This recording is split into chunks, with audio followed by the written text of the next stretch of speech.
I'll call the meeting to order at 6:01. Got our minute taker and we'll do our best on time. We have Liz online. That's the only other board member I see online. All right, at this time, we'll open the floor to public comment.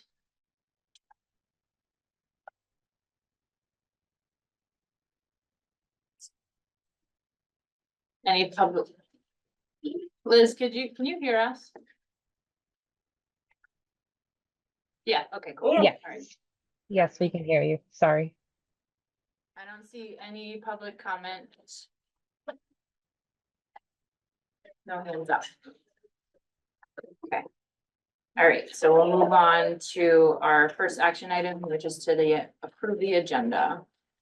Can I please get a motion? Melissa? Second. Kathy, second. All those in favor of approving the agenda, please say aye. Aye. Any opposed? And no abstentions. Okay. We'll move on to our consent agenda, which is minutes from the September meeting and pay orders. Can I please get a motion to approve? So moved. Kathy, second. Kylie, second. All those in favor or any discussion before I do it? No. All those in favor of approving the consent agenda, please say aye. Aye. Any opposed? Any abstentions? Okay. We'll move on to our executive limitations monitoring. So first we have an update for our work for Up for Learning, and we have a special guest with us tonight. We have Elise in the audience, who's one of our student reps from New Haven. So we just wanted to invite her up to talk with us about Up for Learning and the work we're doing and her perspective. So if you want to come up and sit with us, you can, or if you're feeling more brave next to Dad, that's cool too. Whatever you want. She stood up in front of the whole staff a couple of weeks ago, so this is small peanuts. Impressive. Yeah. You gotta go. So maybe I'll just sort of set the context for the events that have happened, and then I'll turn it to you to share your experience with those events. So as you know, we have this core team, which is a rather large group of folks that is very representative, that have been meeting. So we had a retreat on October 1st or 2nd. That was a half day at Holly Hall. And we then had a planning session, and then we had a full morning, a half day basically in service with the entire staff of MAUSD here at Mount Abe to do a lot of information gathering. And we have another retreat planned for next week to kind of dig into the data that was collected there. So the work's well underway. The student voice is really well represented. We're working to get more numbers, but the voice of those that are present is formidable, I guess is the word I would use. Among those voices, for sure, is Elise's. So Elise, take it away, share your experience, tell your story. Yeah, I think it's great that we kids get to do this because we have a big visual on what happens during our school days, because we're always there. Except for days that we're absent, obviously. But when we see problems, it's always great that we share it with adults, but sometimes we don't. And then that's when the problems increase, and we always hope that if we can tell an adult, then it will decrease, but sometimes it doesn't, because we said it too late. But something that is really helpful is if sometimes adults could see it too. Yeah, no, it's great. One of the things that stood out for me, at least when you were talking with the staff at Mount Abe, was the reason why you wanted to get engaged in this work and the sort of planning we're doing to create this portrait of a learner. Do you want to just talk a little bit more about why you decided to join? Well, I wanted to join because I like sharing my words personally. I like talking. I'm really good at that. And I want to make things I want to make our school district feel like a safer place. And so that we can share our feelings on how I feel about our genders and our race. Be able to do that safely without judgment. So I want to join it so that I could help make it a place that we could do that safely. And how do you feel the work is going so far, given that's why you wanted to be part of the work and now you've been involved in a few different events with Up for Learning? How's it going? I think it's going quite well because as a student, I talked to other students in my class and they thought that they wanted to join this too. So what I've shared with other students, now they want to join. It's good. So then we have other voices and other perspectives. Maybe any board members had any other questions they wanted to ask or anything else? For Elise? No, you're good, if you're, wherever you're comfortable though. Lisa, I should know this, but can you spell your first name for me? Elise. Okay. Good question.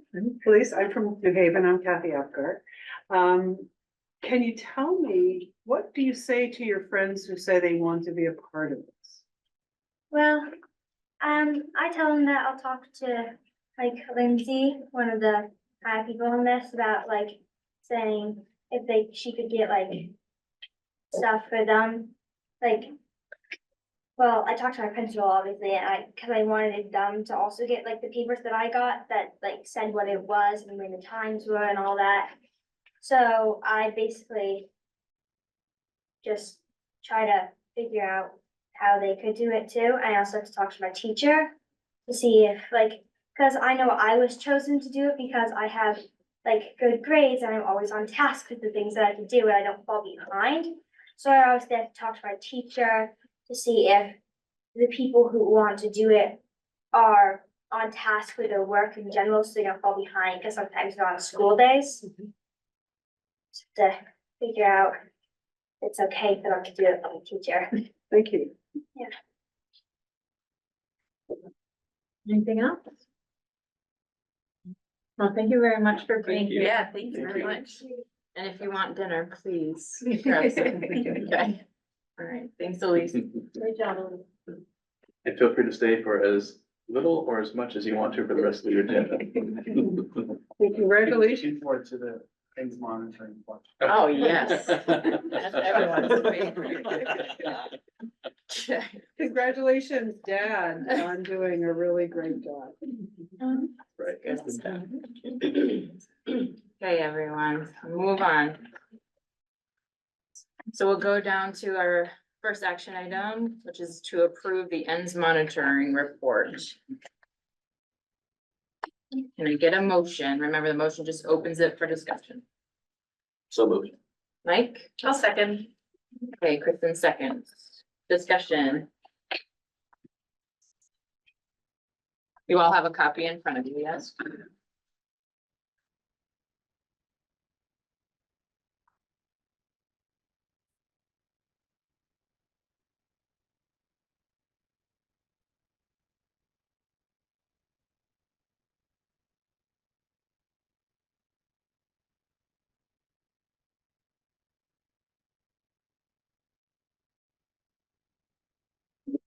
Feelings, overwhelmed, underwhelmed?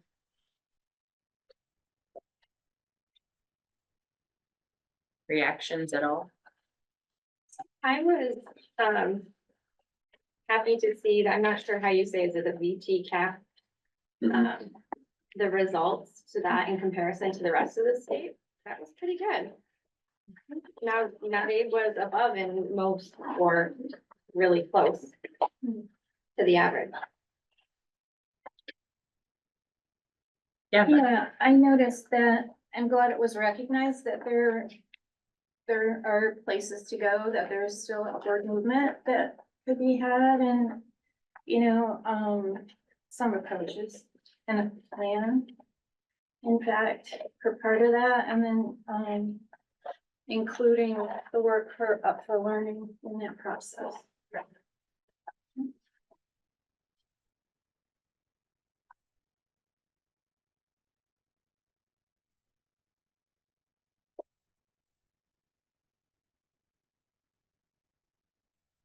Any other thoughts? Things that stuck out to me. I liked that the graphs were a lot less busy. That That's been something it's been hard to follow just because there's a lot of moving parts. So I appreciated that things were a lot more succinct and readable this time. I appreciate that very much.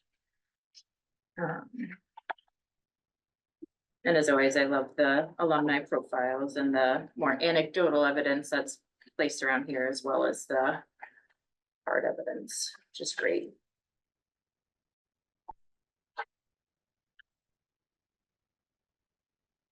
So I had a question on when you look at the map overall proficiency at or above on page 7.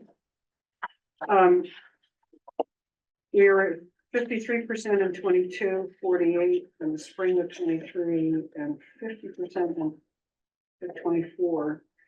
Can you explain that to me a little bit, Patrick? What are the drivers behind that? Probably a significant driver there is that it's different cohorts. So it's not the same group of kids over time. It's distinctly different groups of kids with different sets of needs. So I think that's a factor. I will also add that in a really healthy system, the system can adapt to the needs of the group and still meet a high percentage of students' needs. So I say that as a way of explanation, but not by excuse. I think we should be able to, regardless of the needs of a particular cohort, be able to have a high percentage of students meeting or exceeding the standard.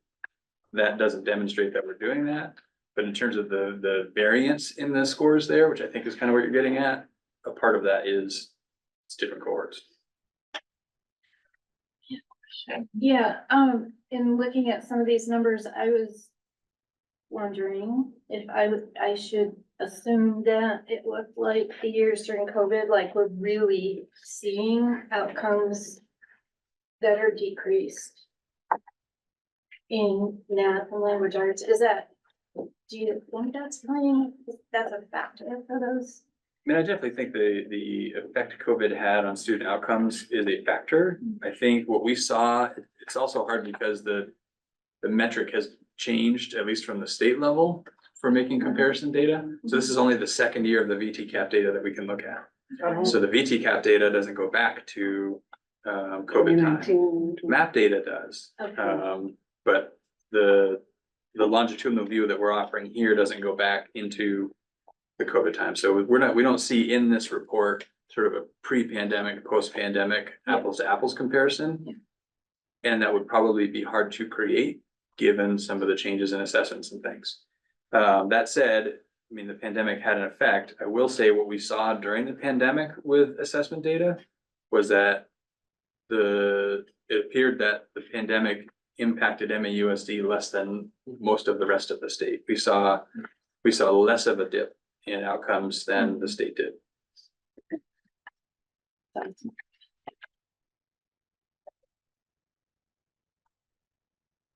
I appreciated what you were saying, Barb, but just the reality that some of the things that we're doing are having an impact. Like, so we're seeing progress and we're mostly, I think to what you were saying, Kylie, at or above the state proficiency.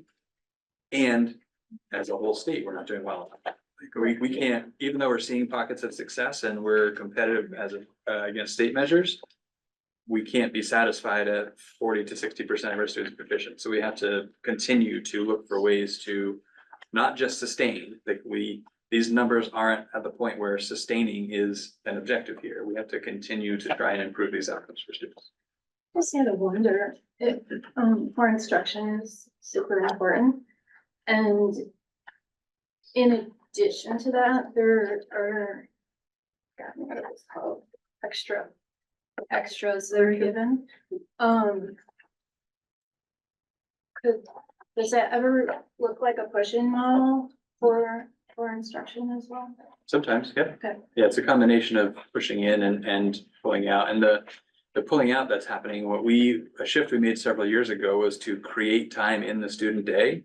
So that in order to give students that need that more intentional kind of focus time that isn't push in, that's more of the pull out, that they get that time without missing core instruction. Years ago, the practice was, you get pulled from your literacy instruction with your licensed teacher to get literacy support, usually with somebody less qualified to deliver that. And you'd actually get less instructional time because even just walking down the hall and walking back after the end of your session chipped away at the literacy time that you had. So we made a conscious decision several years ago to create this win time, what I need time, which is 30 minutes every day. In some grades, they get 2 blocks of that win time to make sure that, if you read the Levinson report, really important that all students receive their core instruction from their highly qualified classroom teacher. And those that need additional support beyond that, get that support, but without losing that core classroom time. So we've put systems in place to adhere to that pretty strictly. There are always exceptions, but they're very few and far between, and we're working hard to keep it that way. Patrick, have there been any changes over the last year with respect to student enthusiasm for taking these exams? I mean, we've talked about this in the past, Yeah. and we've kind of concluded that it evens out over time and it stays about the same. But I don't know whether there's been any change in that in the last year. I'd love to hear what some of the principals are thinking on this, because they're doing this day in and day out, and maybe Katrina, who's working closely with the folks that are administering this. What I'll say, and then happy to hear from others, enthusiasm is probably a strong word. I think what is currently true and has been true is the willingness to comply, I guess maybe the way I would structure it, decreases. In particular, as you get to 10th, 11th, 12th grade, depending on what assessment we're talking about, like, because they're questioning why, like, what's in it for me, that younger students aren't necessarily developmentally wondering about. They're just sort of used to doing what their teacher says, and they do it developmentally appropriately. Older kids are questioning things. But I'd love to turn it over to principals. So the question was enthusiasm for our set, or meets that happen. Taking the assessments, yeah. Mhm. Both of them? I think either, I didn't hear you say either VT cap or whatever the assessment. I mean, the general, sort of thinking on the parts of students who are taking these things, who obviously take enough exams, enough summatives, enough formatives, and then they have to do this too. Yeah. So. Yeah, I mean, I don't think anybody, who likes taking tests, right? Like, no, I don't think anybody. I think it's all how you, how it's presented to the kids, the enthusiasm by the teachers towards it, like stating the importance, like making sure they understand, like, that's our big deal, like, these matter. We're gonna try our best, et cetera, first.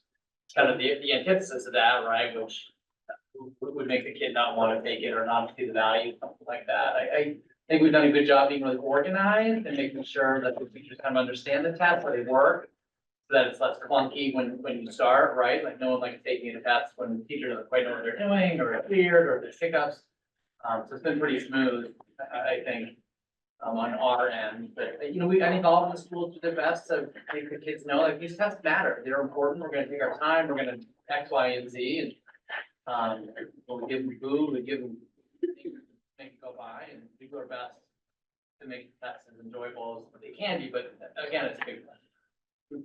Well, I think it's about just making it comfortable, the students comfortable too, and so whenever you have a chance to talk about it, make it familiar, and then provide opportunities for them to, chew them or some other things that you kind of help them and kind of give them the opportunity to settle in. It is anxiety based a lot of times, but there's some kind of help calm them. And it's about, they just do your best.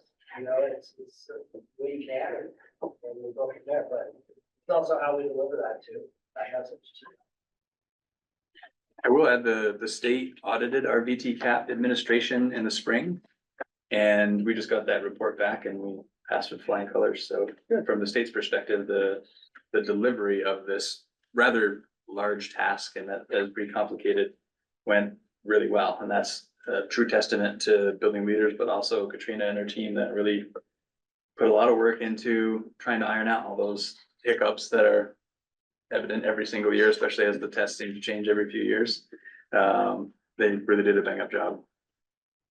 I think there's been a significant change at the high school level with the amount of engagement, because we used to test 11th graders and now we test 9th graders.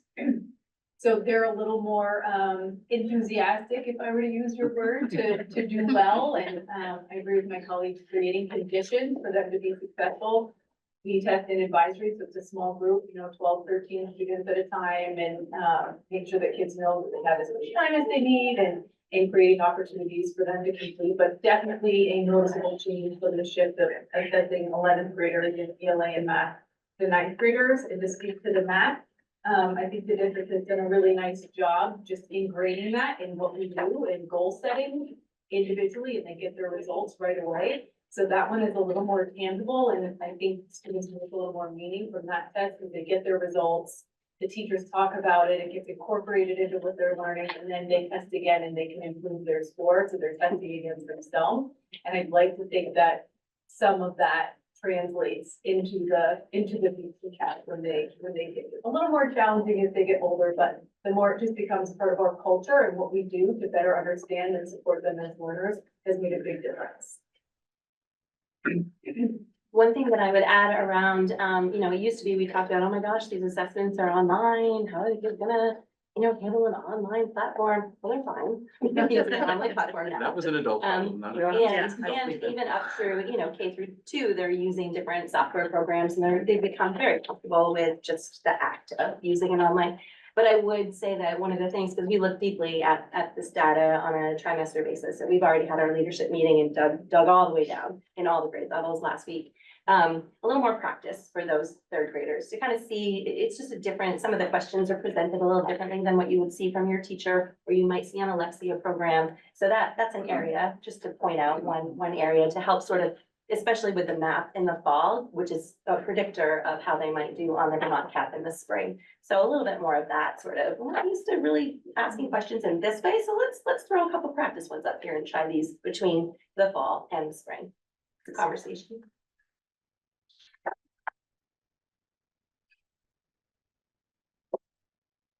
Maybe shifting gear a little bit, I really appreciate, the extent of this report.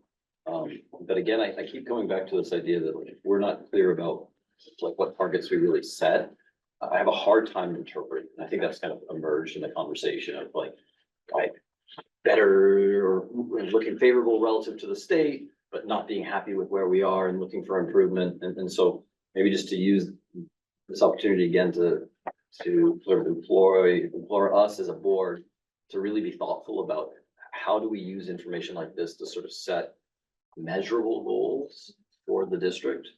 Because I find the interpretation's perfectly reasonable, not to jump to what we're thinking about the motion. But I also find it uncertain as to if we find partial compliance or non-compliance in an area, yes, I agree, but then what, right? And so I think if we are able to set more defined targets, sort of in conjunction with the administration, and that'll give us a way to really speak to more longitudinal progress, as opposed to what feels like a yearly snapshot of yeah, there's some good and then some uncertainty, and then it just washes away. So it's my 2 cents from interacting with this.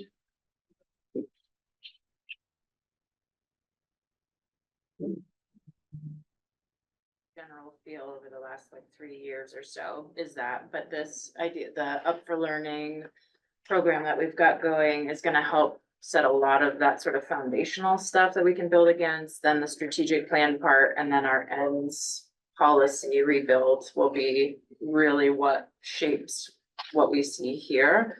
I think it's much more readable this year in terms of am I agreeing with partial compliance or am I not? I feel like it's much more readable. I understand what I'm being asked, but I agree that, if the range is like this and we're saying we're here, well, I don't know why that matters. So I agree. And I think that's the same sentiment we've been talking about for quite a few years. So. And I think that opportunity with the strategic planning, so the last strategic plan, there was definitely board involvement, there were board members on various committees and things. And I think the board maybe even acted to accept the strategic plan. I think as we approach this next iteration of strategic planning, I think even heavier board engagement in that, and then within that strategic plan to be setting these measurable targets for the district, because to have a strategic plan that has measurable targets. And then to have something that feels disconnected from that, that is this other set of measurable targets, I think. It just feels clunky. I think to kind of embed the objectives, the targets that the board wants to see in that strategic plan, that then becomes the focus that we build lots of plans and PDs around, is the way to do that.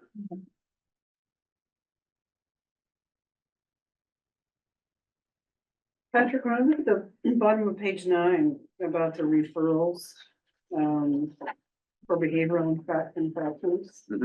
So, yeah, I mean, the percentages are just so very different. So one interpretation that I made was that if you look at the 0 to 1 referrals that we made all these years, whatever the outcomes of those referrals were, must have had a significant impact because there was a tremendous drop in 2 to 5 and 6+ referrals. But when you look at it, what does it, was there a difference in the referral process along the way? Is it the same, or is it just truly effective in how it's being handled in the 0 to 1 referral? Well, I think so when I saw that, I saw a reduction in outcomes for students. And I think what I was hearing you say was you saw It's the opposite. opposite, right? So when I see, if you look at that 0 to 1 referral in 21-22, 98% of our students had 0 or 1 referral. And this last year, 59% had 0 or 1, which means, so a high percentage in the 0 to 1 referral is good. Right. So something changed there. I can't put my finger on any one variable that would point to why. I think what I would say is it's different cohorts again. That's probably the one I would point to, and that's one of the hard things is there are 2 different ways to look at any of this data. In many of these, and this is true here, we're looking at 6th graders, 12th graders. It's not all 1,100 of our students. So when we're looking at a relatively small group of students relative to the whole district, a particular cohort with its needs can have a dramatic shift in the percentage of whether it's academic outcomes or behavioral outcomes. So nothing else really changed unless somebody else in this room can think of something that changed substantially. The driving thing that changed here is it's a different group of students. Gee, I was hoping it was because that 0 to 1 referral took care of everything. No, the fact that 29% of 6th graders had 6+ referrals is significant, and that points to, I mean, when we that, the people sitting in this room can attest, that translates directly into a huge workload for administrators. Because how many of those are HHBs or Title IX, or even just investigating something that doesn't rise to the level of an HHB or Title IX, but still has to be investigated. And then discipline and conversations with families and following through, and that reflects a lot. And I think, I think the cohort change is significant in changing those figures. Also, and the other worrisome piece is that these are major infractions, right? So you see how that's defined up to the left, and I would argue if these had minors, what are called minors embedded in them as well, that I would say that's actually not a bad thing. Sometimes you want to be able to make sure that adults are reporting and following up and documenting behaviors that are less than desirable. But in this case, because they're majors, I have a harder time making that argument, Dick, as well. I know Mount Eva in particular is working this year on trying to be better about, reporting and documenting, so that we have the data that we really want to have in order to make change. This tells the story too. Right. And again, to Patrick's point, it's one cohort. So in order for us to really drill down, then we would need to see something other than just 6th and 12th grade statistics. So then if you did 6th, 7th, 8th, during the same period, you would see the improvement, hopefully. A cohort over time, is that what you're That's talking right. about? That's Yeah. exactly what I'm talking about. Is there any way to do that? Because I think that might give us a better picture of, other than just this one class at this one period of time. Yeah, this is sort of an annual conversation as well. The approach has been being an ends monitoring report. To try and make the data more digestible and to be consistent with the ends. We thought of the ends as sixth grade is kind of the end of the elementary experience, 12th grade is the end of our K-12 experience. So we intentionally target those two groups from a sort of an ends perspective. The layers of data, obviously there are many layers that we could provide here that tell those kinds of stories. And then making it all digestible becomes the challenge when this document would be twice as long, so trying to find that balance has always been Right. something we've been working to find. Right, so the purpose of this report, but back to Erin's point about when we build Right. that strategic plan back Yeah. up and we're really clear about those measurable targets, what a great data dive that would be for the SEL if that becomes, continues to be an objective area that we could look at for sure. And- That's what I would want us to do. And good for the board to know, Katrina mentioned that we just recently had our data day as a district where we looked at a lot of this data, so this information comes from our Swiss system, which is where we track all of our student discipline data. And so we drill down by grades within a school. We look at patterns throughout the school. We're looking at individual students that have, like, for some of these, there may be 3 students that represent 40% of all of these majors. And all the work that happens with a team to support that student and how to kind of help them navigate. So this data is used and drilled down pretty deeply, pretty regularly, through our MTSS system to try and continue to figure out how better to support our students, in particular the students that are struggling the most. But not even that, like, we're looking at this data and panorama data and thinking about our PBIS systems and how can we strengthen those to shift some of this. So our abilities and our facility in using data to drive change is getting better and better as we're getting more and more practiced at it. I'm just looking at it from a perspective of, budget planning. You know, if we look at a number like this, we've got 6+ referrals, we've got 29% of the student body. That certainly tells us that we were right on target when we focused our budget on meeting those needs. I was just wondering, is that same data used for the elementary school, and can it be used to kind of be proactive? That is mostly how it's used, is in, I mean, I guess it's sort of proactive, like, there's definitely a lot of reactivity to, like, when we see data that isn't what we want to see, we make efforts to change that, so that's not really proactive, that's reactive. Really, most of our PBIS work is focused on being proactive, so that's where that probably is where most of that work comes in. Yeah, I was looking at that same page, but up top were in the standards box, and the self-control box caught my eye because it's such a big definition, and what does it mean? Yeah. And thinking, like, how are we measuring that? And if we're using this is this a self-assessment of how they think they're doing, This or is how does classroom that fall? teacher assessment on the report card. So this is the- perception, okay.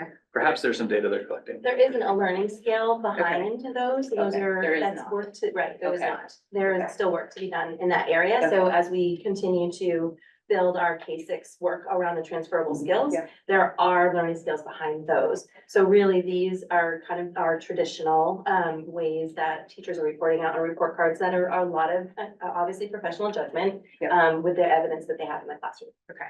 And for what it's worth, what you see in the blue and white table is specifically the 6th grade cohort. Right. And you can see the drop there in those skills, and that kind of Compared to correlates with the drop Right. in the referrals. Yeah. I'm just not familiar, is it a narrative, subjective, assessment that they're making? Are they using a Likert scale? It's a 4-point 1 through scale. 4 scale. Yeah.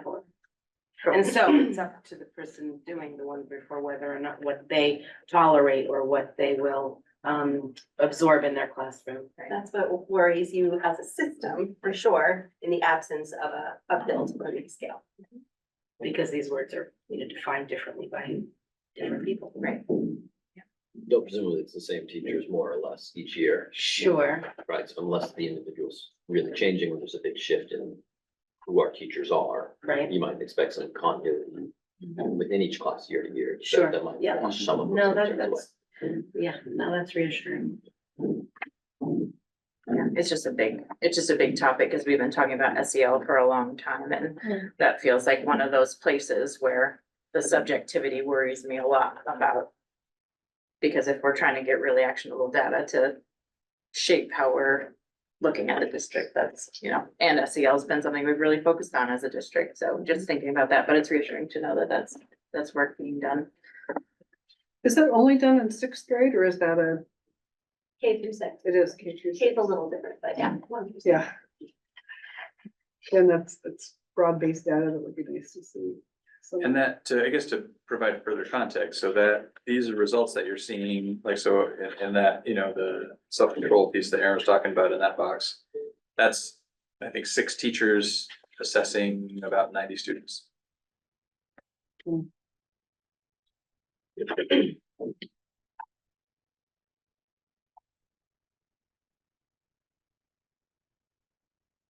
Any other thoughts or questions or things we need to talk about for this ends monitoring report?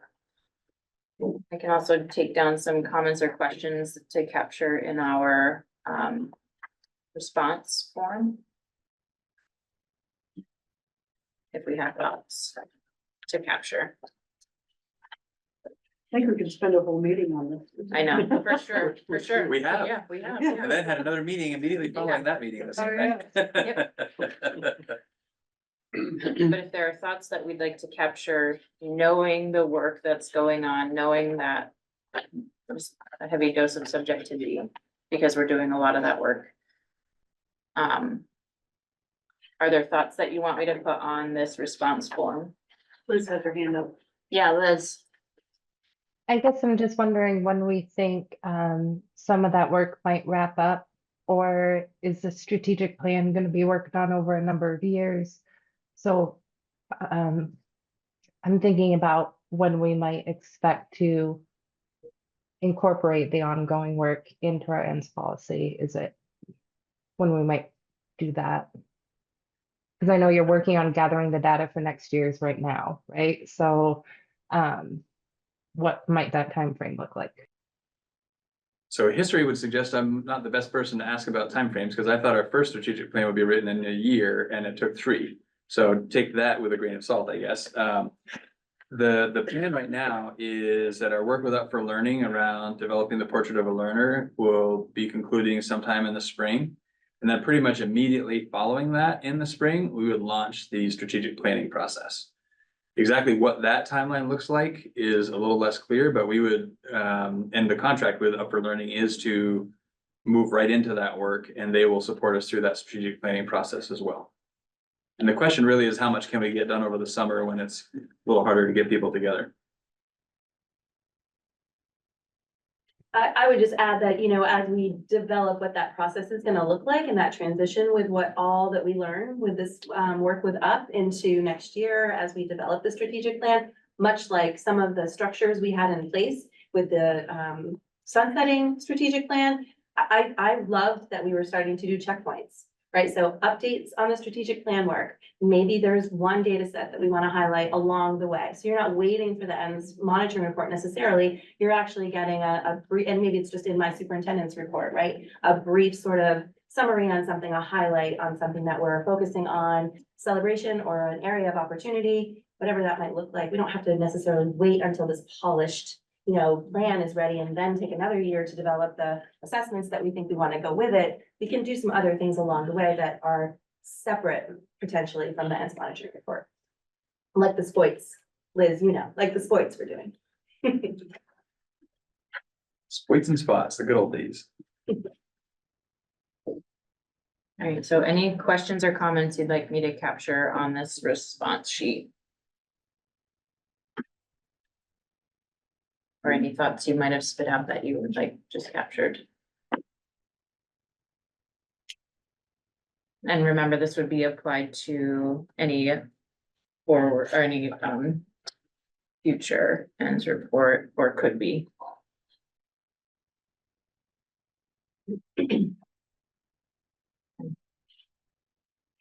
If not, I'll ask us the questions then, if no one else has anything else to add for discussion.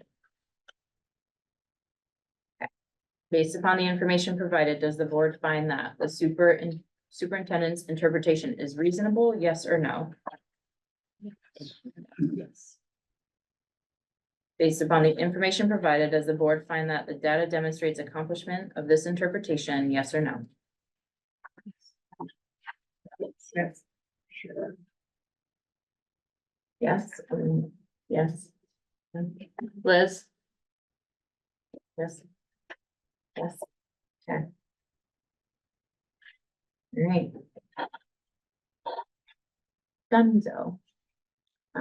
All those in favor of approving the ends monitoring report, please say aye. Aye. Any opposed? Any abstentions? Okay. We'll move down to C, update financial report.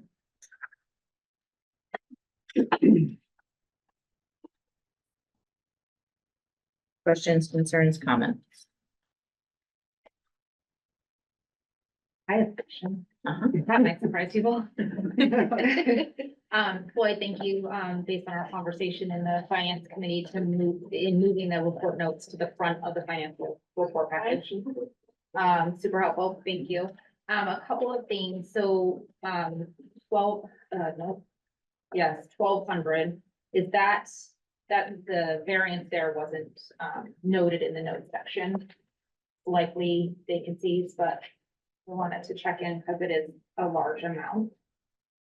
At just under 1.5 million.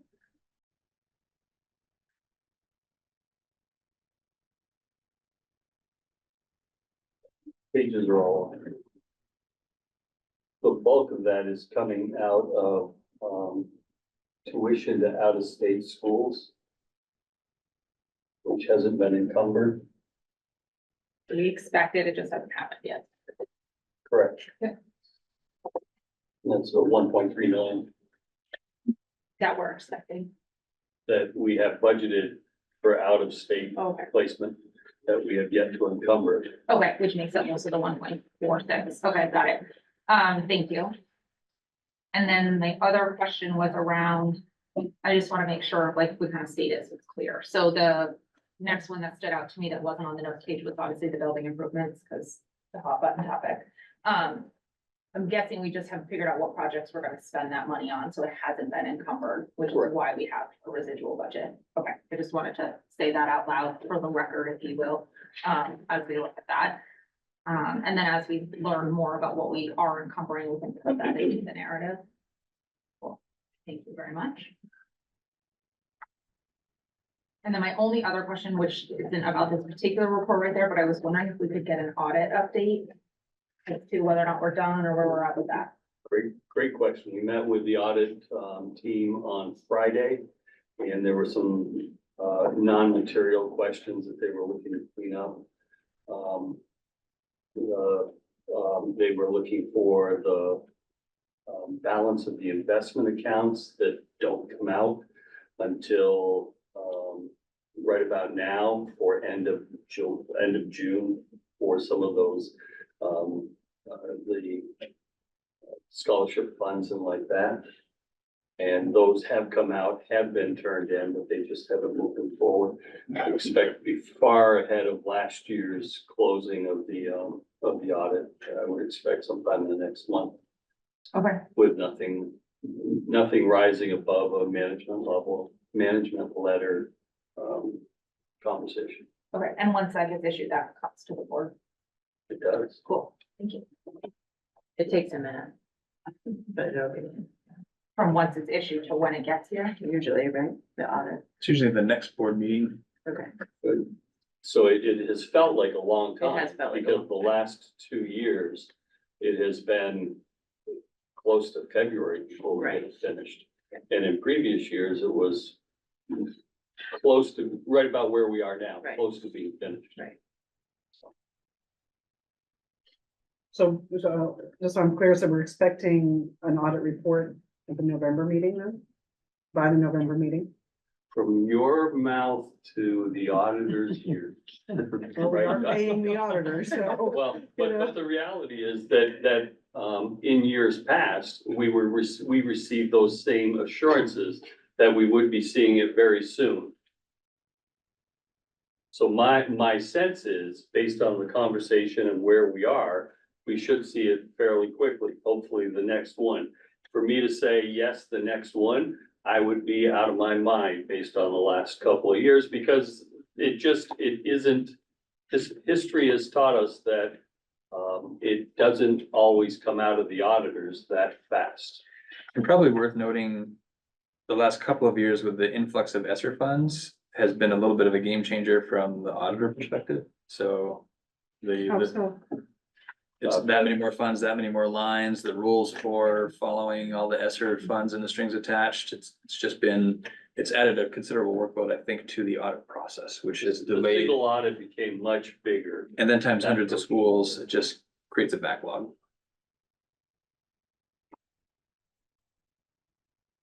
And we're at the end of that. Right. Right, so going forward, in lieu of anything like that again, we should be able to get on a more regular, tighter schedule. I hope Like so, I back expect to- so, Yeah, okay. yes.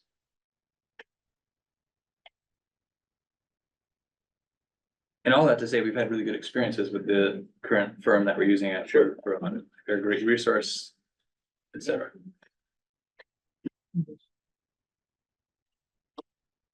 People all set with a financial report. Mine have the only questions. We'll move down then to D, the superintendent's report. Any thoughts, comments, reflections?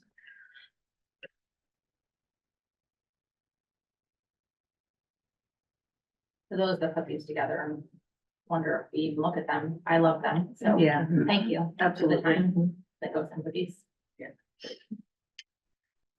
I think as much as I appreciate seeing what's happening in every school in the district, and there are some great things going on, I'd also like to know what's not going on. And what is it that needs to be brought to our attention? You know, is there a need somewhere that we haven't seen? And I think that should also be a part of the record. I don't know how others feel about that, but you know, we're working on a specific area.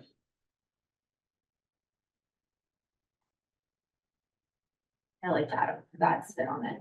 I don't want to do it in gloom. Sometimes I this report is kind of fun. Throw that in the mix. It but, is, you know, but if it there doesn't is paint an a full area- picture. Right, like if, I agree, but if there is like an area of focus that, you know, particular schools working on, and spending greater time, like, yeah, I mean, it could be beneficial, absolutely, for us to hear that.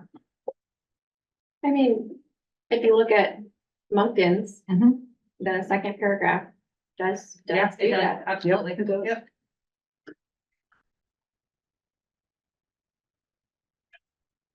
Any other thoughts? Well, I mean, I think it's a good point if we're talking about transparency, you know, and things that maybe each school is struggling with, just piggybacking on your idea.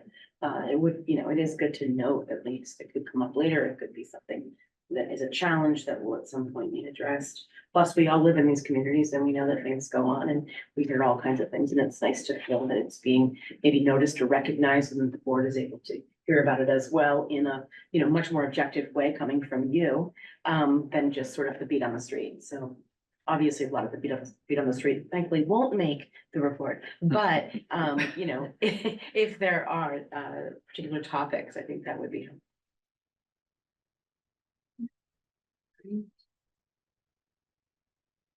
Okay, any other thoughts?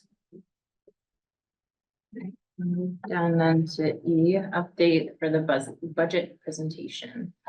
And I'm wondering, as Patrick had set up, I know some of you came in sort of right at 6, and if you wanted to grab some food before we get in, it's right in the classroom here. Thanks for doing it. Yeah. And if anyone else is hungry, there's probably plenty. There you go. I'm here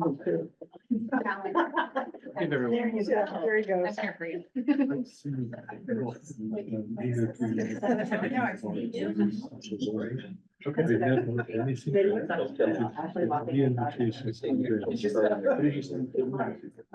Yeah, wine goes together. I love Okay, never signed that.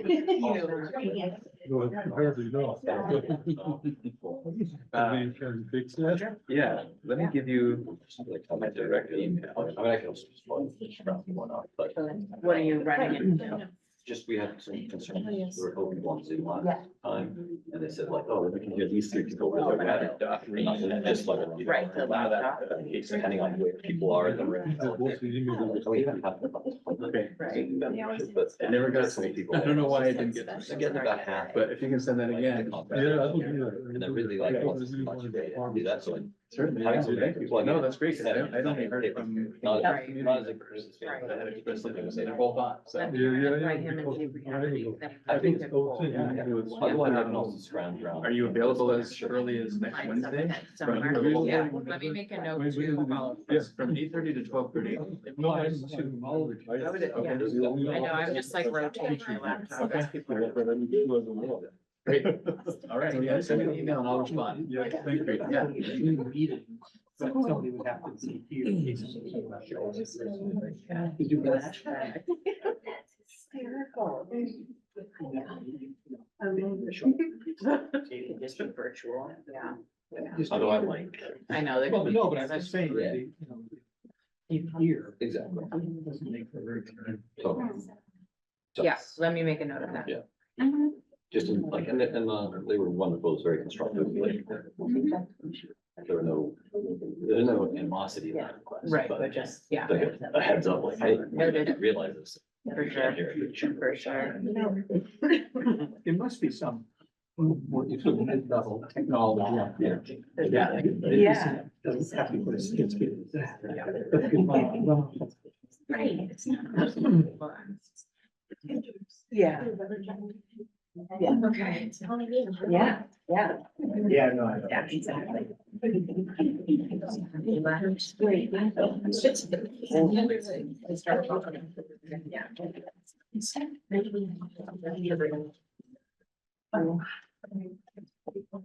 Sixteen teachers over there.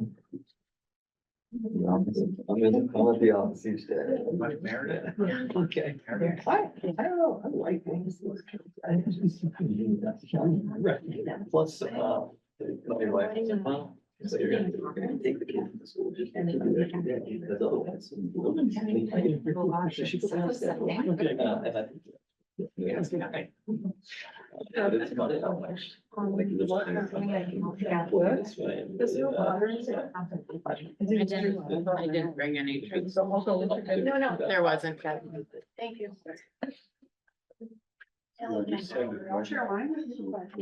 Great, thank you. All right, we'll get started so that we're. out of Okay. here. All right. So pretty similar. So the last budget presentation you saw was in August, which had lots and lots of caveats because it was August. There are still lots of caveats with this being October.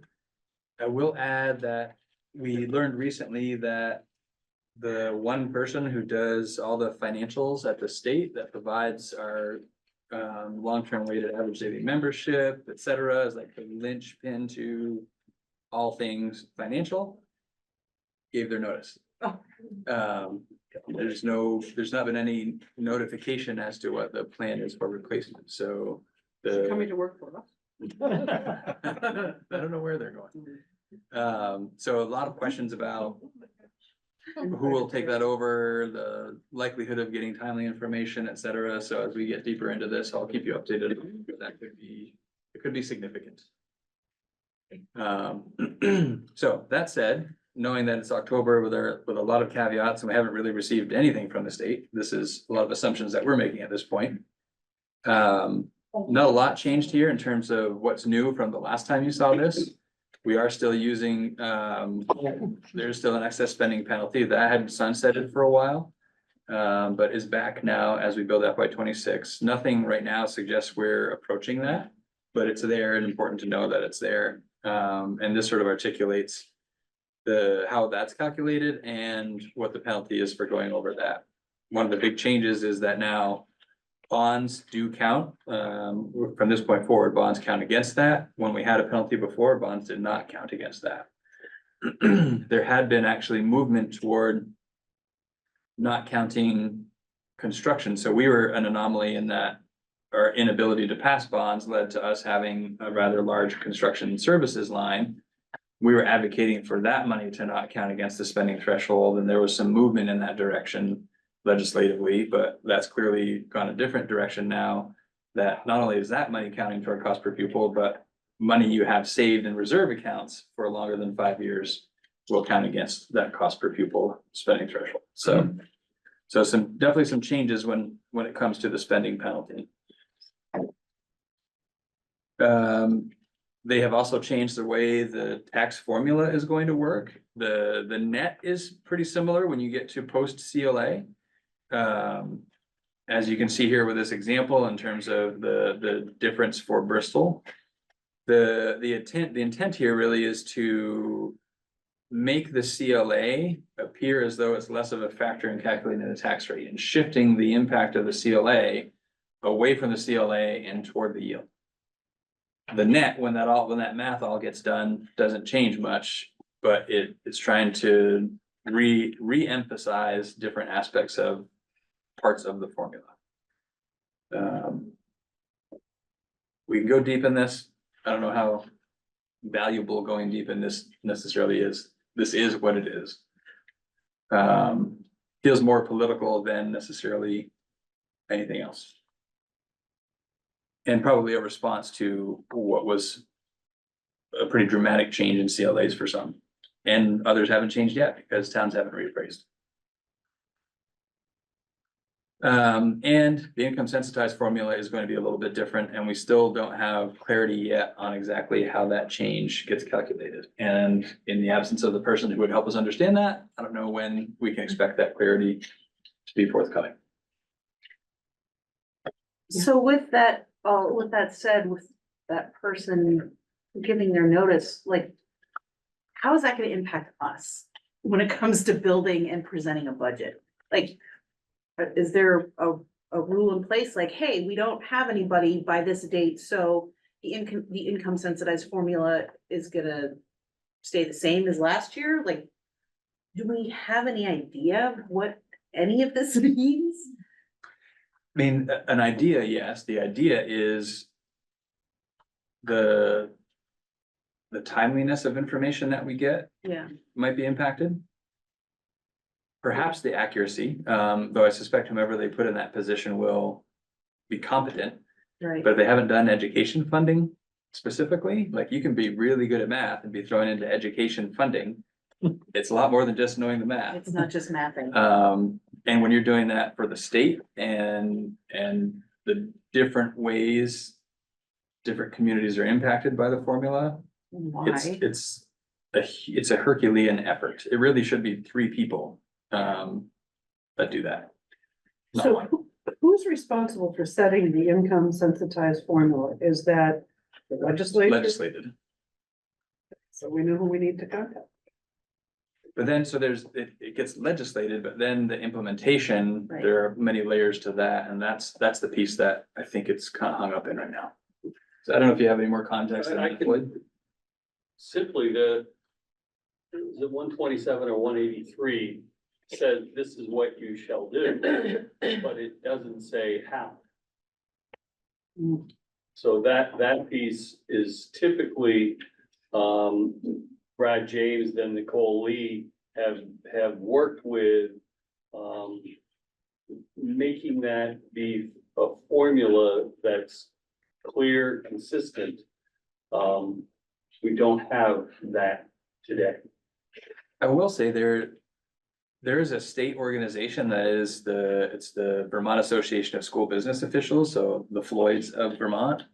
That is a really close group that meets regularly, that is processing all of this information. So they're trying to work collectively to make sense of legislation and things that come out, so that we're applying similar assumptions and applying formulas in similar ways. So that helps make up for the support that we sometimes don't get from the state level. So the piece to put into this layer is understanding that the income sensitized formula lags, right? The formula is based on last year and applied to this year as a discount percentage. And if you just had a reappraisal and that great big increase, they sweetened the pot last year with some additional funds to try to lessen that cliff that comes from the lag that was exasperated by the change in the way we counted the yield coming into this year. So there's all these moving parts within there that that we just struggle to put a number to it until we get that clarity of what the state is trying to do in the back room on the calculations. We could absolutely put a number up that would absolutely be wrong. To what extent, we can't really say. From Patrick's view, my view, really most of the state, we're trying to be a little conservative in this particular area, just because it's going to be impactful in how the state determines to work through that. Could be a large change for us on the front one. And we have two towns that didn't get reappraised and two towns that did, both of which will be impacted greatly because of that lag.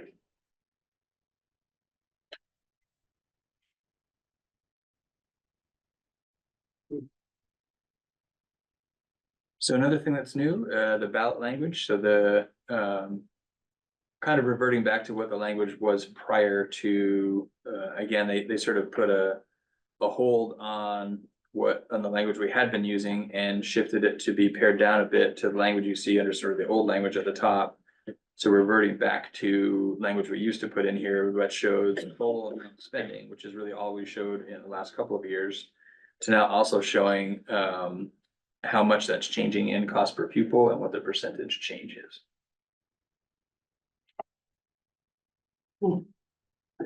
I thought I changed that.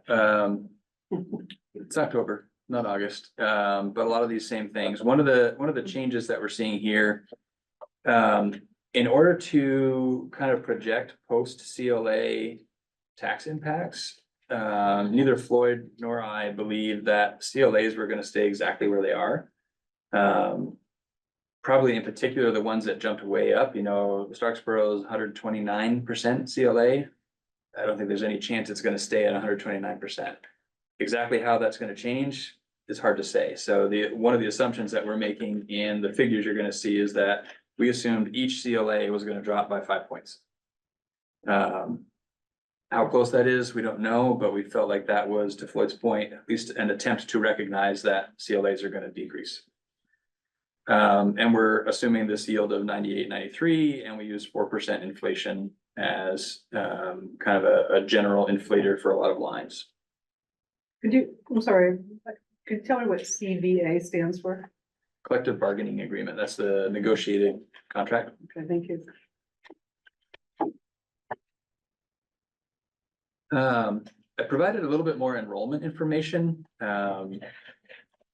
Just as I think as we get into another really difficult financial season, understanding enrollment trends, what things look like is important, because the bulk of our budget is staffing, and staffing is what drives class sizes and things, and how that relates to enrollment is an important consideration as we're thinking about where are we and what do we need to do. This also gives a little bit of a historical perspective in terms of what has been happening with our enrollment over the years. And you can see, for the most part, elementary schools are starting to plateau, but we are seeing and we'll continue to see a bit of a decline at Mount Abe, while that drop that we've seen in elementary schools works its way through. And this really just shows that. I also thought it would be helpful for folks to see, like, what are the actual class sizes in each of our elementary schools, and then a lot more as you look at Mount Abe as well. So these are, you can see the class on the left-hand column, and then the size of each class in the right-hand column. And for example, Bristol has 2 kindergarten classes, so that shows you what each of those 2 kindergarten classes are. And you can see there's definitely a range, from 8 to as high as 21. See anything higher than 21. So 8 to 21. And that's impactful, right? When you have some bubbles of either small classes or really big classes, how we sort of adjust staffing and what kinds of grade combinations happen are really driven by some of those, in particular, some of those bubbles. It becomes a numbers game at some point. And you can see, so Robinson, for example, has 2 really small classes at 8 and 9. When we looked at different ways to combine those smaller classes with either the class below them or the class above them, that put the numbers above what we would really want to have in a class. So there was no real opportunity to, without creating some combinations of classes that would be undesirable, there's no real way to combine them and meet our staffing goals. So as a result, there are 2 small classes at Robinson. The reason that's impactful, right? Like that class of 8 and that class of 9, in other circumstances, could be a class of 17 if they were closer together. And we would be educating those 17 students at half the cost that we're currently educating those students. Instead of $200,000 for those 17 students, it'd be $100,000. So we're talking about, because of the total compensation, that's what the average total compensation is for a licensed professional. The dollars and cents add up pretty quickly when we're talking about $100,000 per. That's why the staffing and the class sizes and the enrollment matter. When we look at the averages, yeah. When you go back to the last slide, it's really helpful to be able to see the same data all the way across. So we see how many 3rd graders are in Beeman and 4th graders, and how many 3rd graders and 4th graders are broken out in Moncton as well. As opposed to the split. Right. Yeah.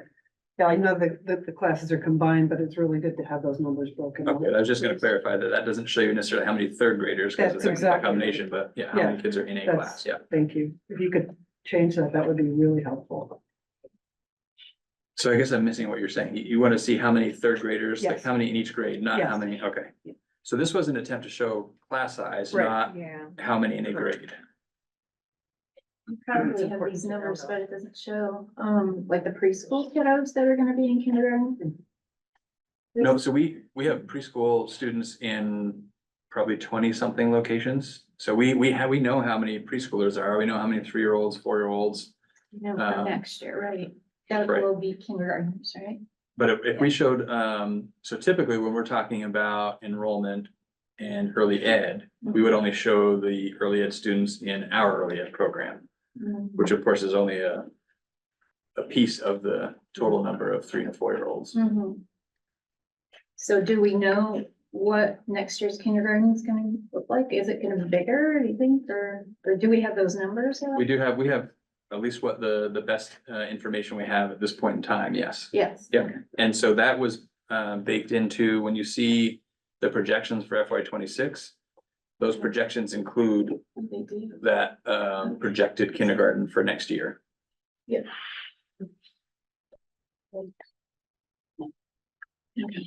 So this then looks at the averages. So this is kind of organized as the class size guidelines are organized. So you can see the average K4 class size, average 5-6 class size, and then the overall average school by school.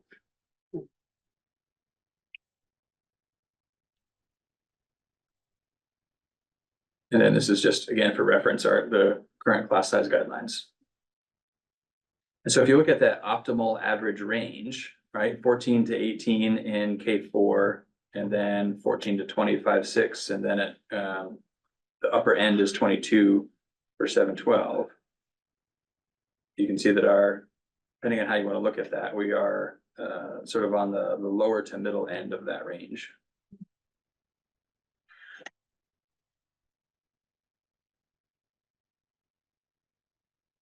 And then this kind of shows you, again, thinking about the financial implications and class size and enrollment and how that all comes together. So with our current average of about 16, we need 35 teachers to produce that average class size across the district. If we change that current average from 16 to 18, we'd need 4 fewer teachers, and at give or take 100,000 on average, we're in the $300,000 to $500,000 in potential savings there. And so part of understanding when we have to look to find money, some of that conversation comes down to what kind of experiences are we looking for and work experiences are we trying to provide, and class size matters to some extent there. So this was a way to just kind of contextualize a little bit, what if it was 16, 18, 20, 22. Obviously a little bit more complicated when you get to Mount Abe. So this is looking at the number of sections. This is kind of pretty raw data. Some of what drilling down would do here, there are some classes that are stacked. So there may be, we talked about some today, there may be an intro to woodworking and an advanced woodworking class that are happening simultaneously in the same room. So you have advanced students and beginning students in the room with the same instructor, but you're going to see an enrollment of 3 for one and 5 for the other. The reality is there might be 8 in that classroom, which this doesn't do that. This is more the raw data, but just understand there's some of that behind some of these. So again, just a lot of raw data, which I tried to summarize by middle school and high school for you at the end.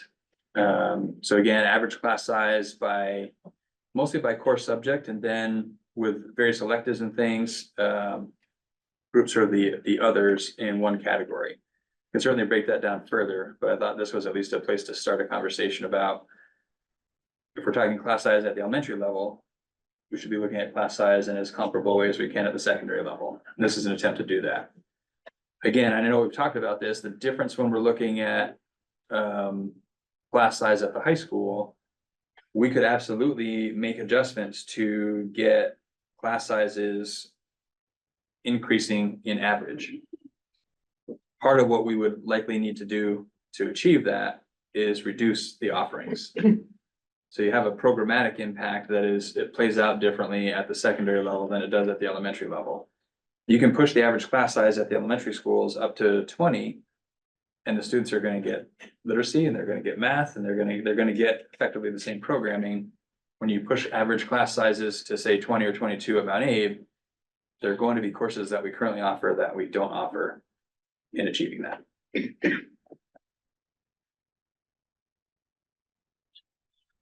And so again, just to put this kind of closer to that point of reference, average class size. So you can see we're definitely on the lower side in many cases in that optimal average range, and below, in particular in the 9-12, where we're trying to sustain a breadth of offerings for students.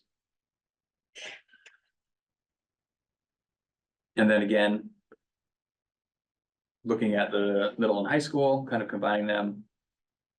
Current average of 15 needs 41 teachers. If that average were 18, 20, 22, you can see what that impact would be. Does the work that you're doing with the Regen's district for offerings help aid any of this thinking, or is it not really making an impact like? For students, or? It's kind of early to tell for sure right now. The intent behind this isn't really about cost savings. It's more a way to try and sustain offerings. So for example, right now, if Mount Abe has 5 students interested in an AP course, it probably wouldn't run. And Virgins might have 6 kids interested in the same course and not run it. But if we put our 11 kids together, one of us could run that. And if we can kind of share those resources, and if we run this one and you run that one, it may not really save any money, but it may preserve options for students. So we're not entering this thinking it's really a solution to the financial crunch at all. It's a way, while we address the financial crunch, to try and sustain as much programming for students as we can.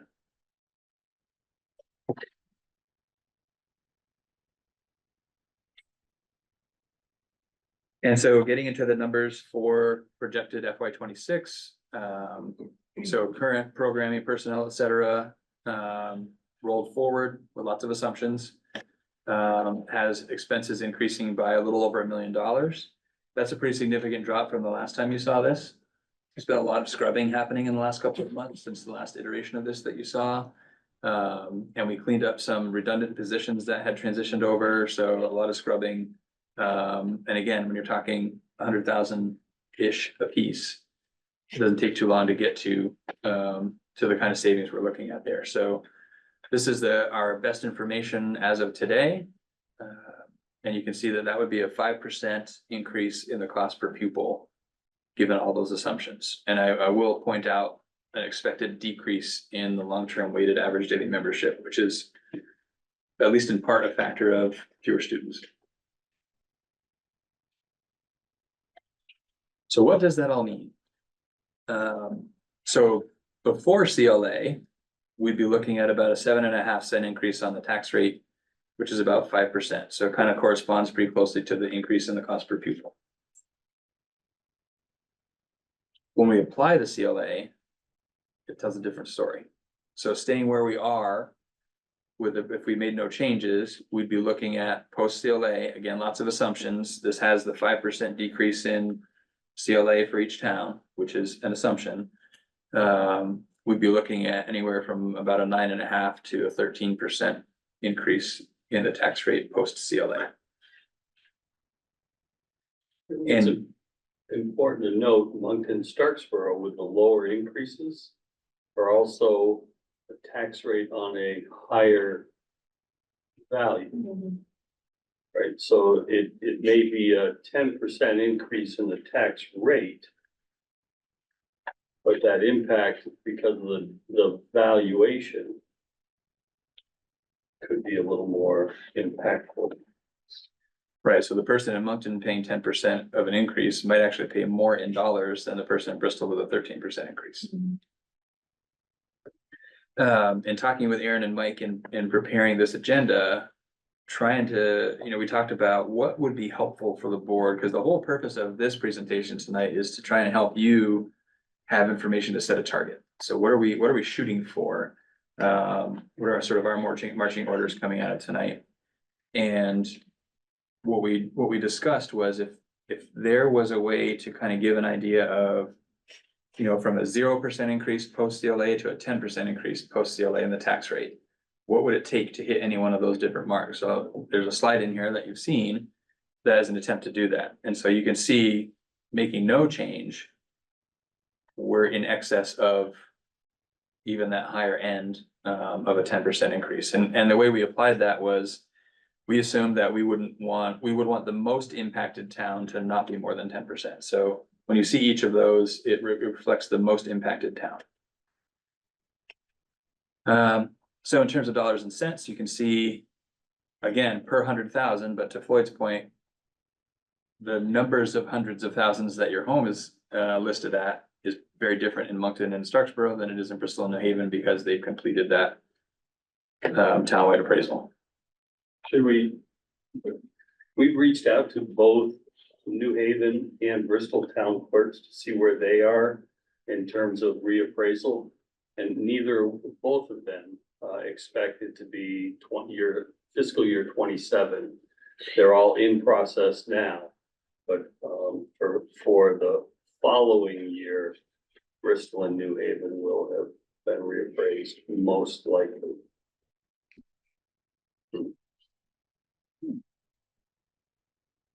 So this is the projected change based on income. And again, that's a bit of an unknown right now. So the dollars and cents increase is less than what folks might expect if they're paying based on the value of their property, but the percentage change is significant. This is using the prior formulas. So again, that's in flux, but this is using what we have used in the past. And so this slide shows what I was talking about before. If the most impacted town received a 0% increase in the tax rate post CLA, we would have to trim our projected expenditures by about 3.4 million. And if the most impacted town were to experience a 10% increase post CLA, we would have to trim 800, almost 830,000.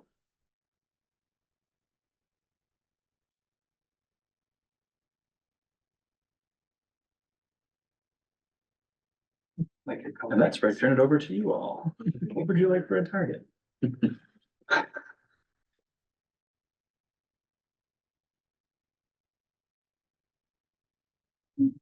What scares me is that we could go in with, we could set a target that could be voted down.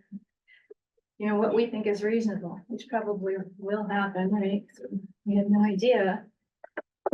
How, I guess the question is, how do we anticipate what we think might happen?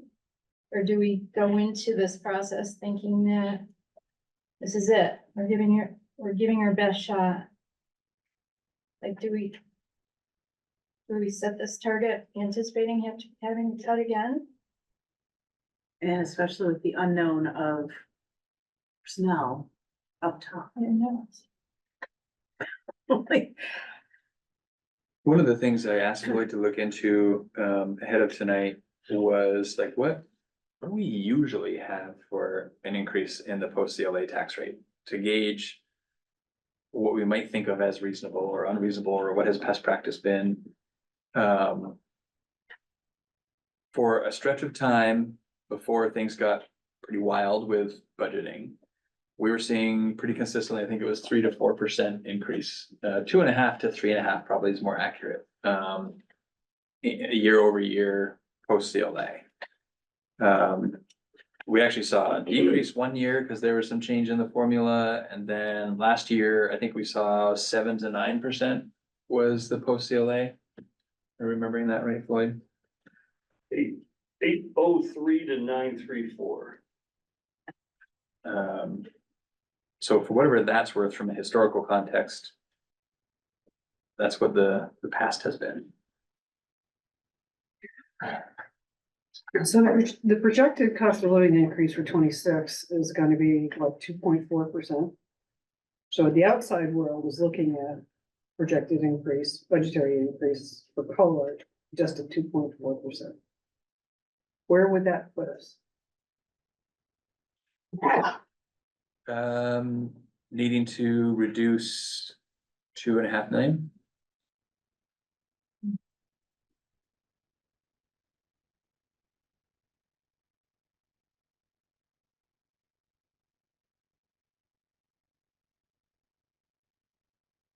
And again, that would be the most impacted town. There are some towns that would be impacted less than that percentage.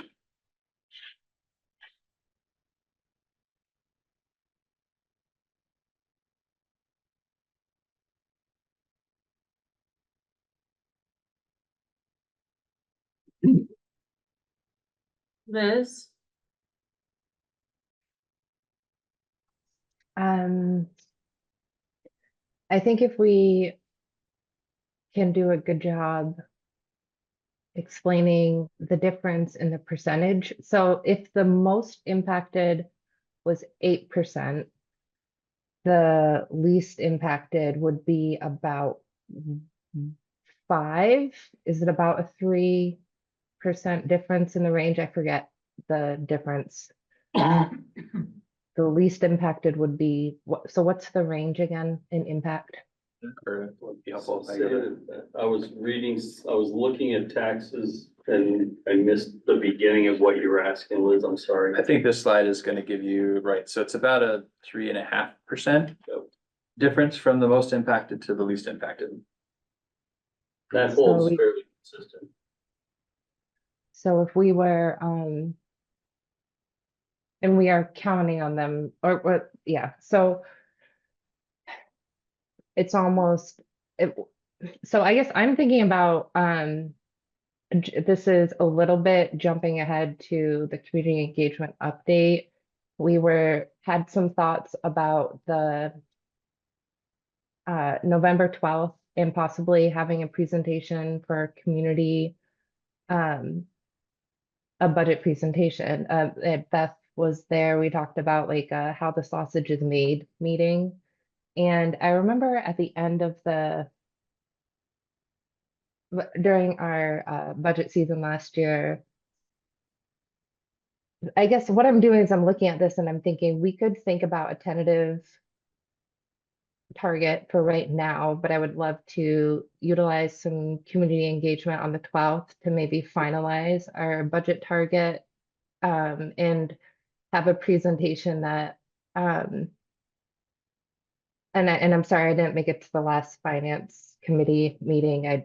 I wanted to, I just didn't make it in. But so say it shows a range is 5 to 8%, and this is the amount of money. And then I feel like something that our community liked that other districts did was showing what I found compelling about your presentation tonight was when you said, hey, here are the numbers, and if they were all 18, it would be this amount of staff, and this would be the impact.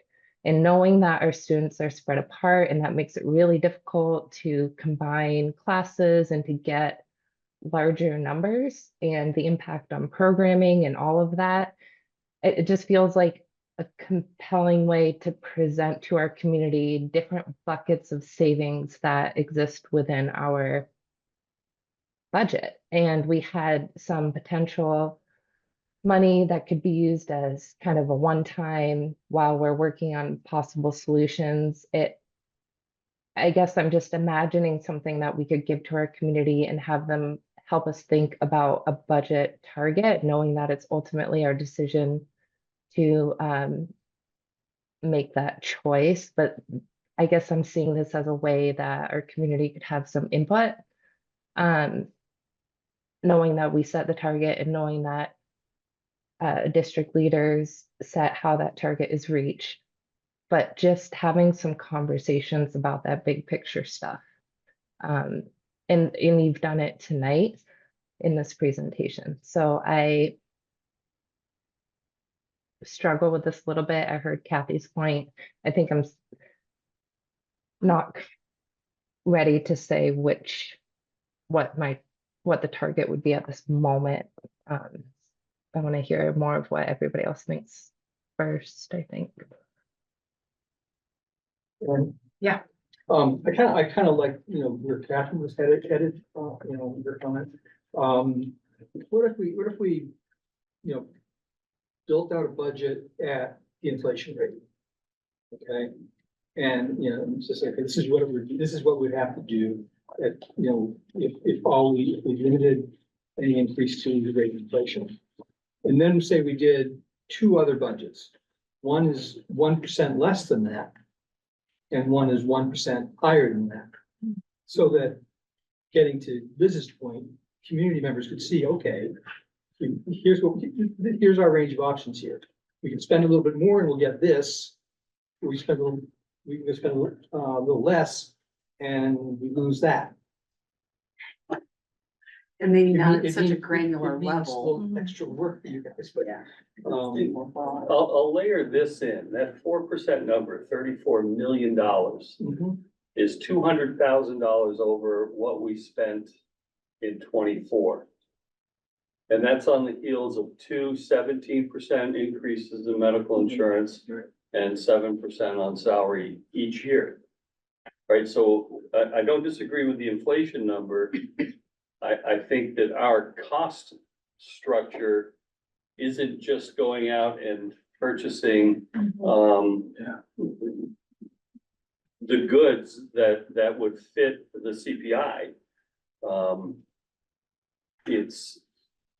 It is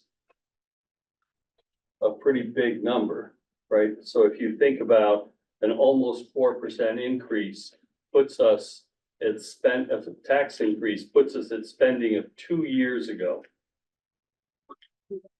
And then translate that to level service, you can't balance those. You're not gonna have level service. Something has to go out.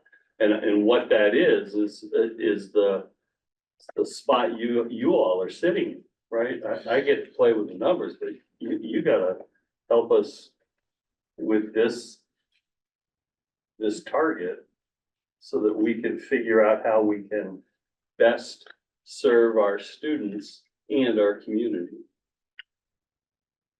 So using a CPI with a plus minus one means we're effectively going back 2 years in our total spending. With all of those impacts that are hitting. Whether it's +1 or -1. Correct. Pretty much. So does this include what's the projected increase in insurance for next year? This does include that at 17%, 16%? 17. 17 or 18. We're We're using using 17 in 17. there. Well, I mean, the level spending argument we made last year didn't work. I mean, that's kind of that was our mantra when we went into the first budget, level spending, Level service. level service. Yeah. Yeah, I think I agree. I think we have to somehow find ourselves like somewhere in between, right? Because I think we do have costs that exceed just inflation, but we can't stick with the sort of status quo given the impact on line. Right. And the other thing I'll throw in, and this again, maybe as Liz did, is a little preview of reports from committees, but you know, the Finance and Facilities Committee, like the last couple of months, like our whole goal has been to look through Levinson report, look through what levers we might be able to implement in the short term to maybe offset some of these changes, knowing that there might be bigger long-term structural changes coming down the road. And the disappointing news is we're not really finding anything, right? So Patrick gave us an update on potential cost impacts of moving 6th grade to Mount Abe. Kind of neutral, right? So there wasn't like a financial imperative to do that. We looked at, you know, are there possibilities, as the Levinson report suggests, for reducing central office staffing? And the short answer there is, short of a more formal consolidation of districts or, districts, I say, is the way to say that, like those savings can't really be realized, right? Like, once that does happen, yes, you save significant money on the scale of maybe $1 million, if I recall. Potentially. Yeah, Right, maybe more. maybe even more. But in the absence of that more formal like structure, you still need the people to do those roles. And so each district ends up paying the people to do that. And so I go on this sort of long-winded approach to say, while I agree that you probably can't just do level service and have it be 10, 13%, because it wasn't received well at all last year. I think I want to urge caution that we try to do too much in this budget, knowing that the real savings, the real structural changes have to come out of our Up for Learning, have to come out of our long-term strategic plan, and have to come out of more dramatic changes than playing around at the margins of what we already have. In this budget year. And so in this budget year, it's We're not gonna talking happen. we're talking 2027, 2028. Exactly, so 2029. those come That's what we're later. And so from my perspective, what we have to try to do is thread the needle in a very challenging way of doing what we can with the current structure to try to maintain services, but get a number that we think people will be okay with, without blowing everything up, because we don't know what the thing is we're gonna build towards is. We certainly don't have the time to do that building for this budget. My 2 cents. Recognizing that spending the same amount of money in 26 that we're spending in 25 is about 8.5% to 9% increase. Spending the same total dollars is a 8.5% to 9% increase on our tax rate. And that was consistent with the governor's letter, right? That Exactly. level spending is 7% is what he was projecting, and then you adjust for local context. I like Liz's idea of getting input from the community, but I think information is powerful. And this is probably, pardon me, in your financial report, but I'm wondering if we can point out, what is it, 17% increase for healthcare costs? That's a huge, that we can't control that. If the general public knows that figure, what percentage of this budget, how can we translate that to the increase on those lines? You have at your fingertips, Lloyd, what, how many dollars 17% increase represents? While Floyd's looking at that, I will say I've been to a fair few meetings recently with a lot of school board chairs and a lot of superintendents and business managers, and all those same things come up about how do we present what we control as costs and how do we present what we don't. And then what is the state's responsibility in terms of providing enough information that's digestible to our communities about how this all works, because it's highly complex. And as a school board, right, people who are volunteering our time by and large to be here to give this, we don't have enough capital to do all that work. So there's a lot of conversation going on about how the state can help us and how we can provide information out. To your point, right? How do we demonstrate what we control and what we don't, and how much of our budget is controlled by that, and how much do we, cause saying, you know, pre-CLA, we're only really looking at 5%. Yeah, like, what does that mean? Right, Yeah, but- yeah. absolutely. And why is that important compared to post CLA, and what, and how, and so being really mindful about that. And when we go to vote this year, having that cost per pupil and that change, you know, how do you explain that? And how do you make it really clear? And what does that actually mean? And in context of everything else that's going on for budget. So, you know, it's a lot. Well, and then the question is like, to what extent does it even matter, right? Like, when someone goes to the polls and they see what is gonna happen to their tax rate, like, there may be all kinds of great explanations as to why, and I can't afford this. Well, we can stick it at 7% and then we can retitle the budget instead of calling it the MAUSD budget. We can call it the Phil Scott MAUSD. Yeah, budget. exactly. We can call it state of Vermont, not just Phil Scott. But I think my greatest frustration in sitting on the facilities and finance committee combined is that you realize exactly, you know, we're striving for local control and there is no local control. And I'll be the one to stick my neck out here to say, really, the only local control is how many schools we have in this district. That has got to be the bottom line that we've got to address. If we're going to affect changes, this is how we're gonna have to do it. That's all the state has left us with. And we've looked at all the other alternatives. Tied to that is how many people we employ. That's exactly right. And that's done by consolidating services the best way that we can. And we don't have a plan for that in this budget. There's no way we could plan for that without public engagement, without talking with everybody. And so, you know, we can throw out a number, but it's not gonna be reflective of anything that's really in our control. Yeah, we can't do anything without a vote. Nope.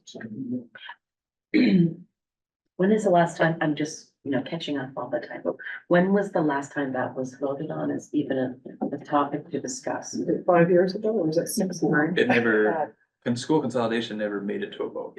Not even an explore, like to even explore it or to. Well, there was an idea thrown out there, but it didn't go very far. The closest Uh, right now to that. But the was merger, the Yeah. merger did have a vote, and that was 2022. two years ago. 2022. Liz, did you have something to add to that?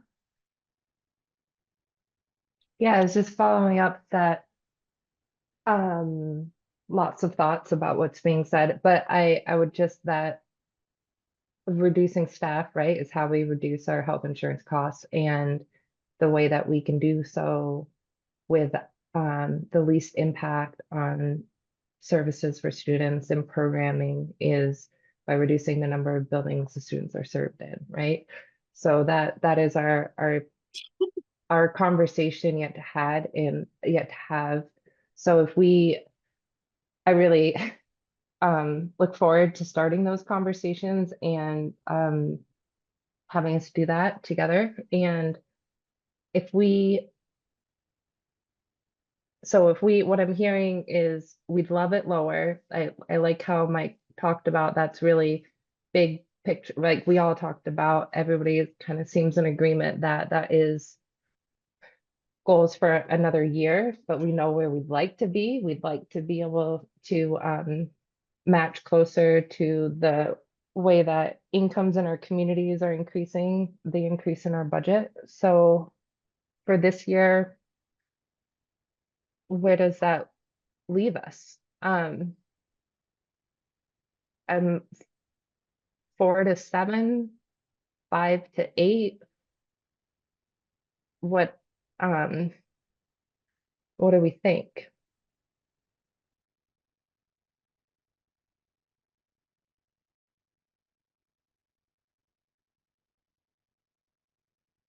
Well, one of the things that, I guess is probably gonna come up later in the agenda is during the finance committee, in response to one of your points, Liz, is the recommendation that we essentially do some sort of a broadly based, visioning, project, with full-on community engagement. To look at, to try to think outside the box, try to think about where the district is heading, medium to longer term perspective as opposed to this year. And yeah, I guess we'll probably maybe talk about that more later, but that's something that's sort of on the table at this point. But you're right.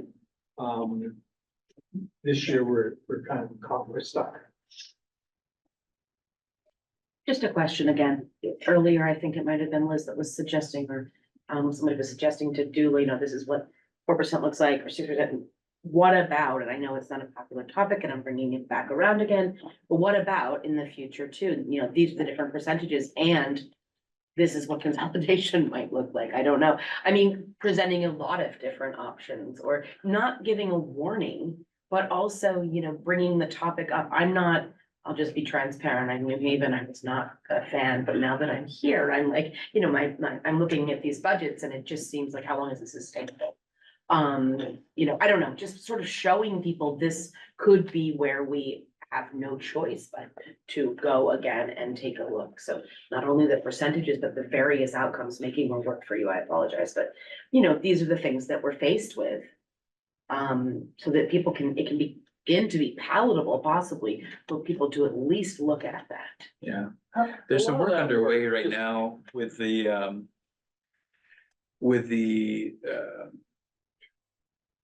advisory council. So this is we created it last year. It's a representative group of educators from around the district, different schools and positions all represented. And I talked with the finance and facilities committee about this at their last meeting.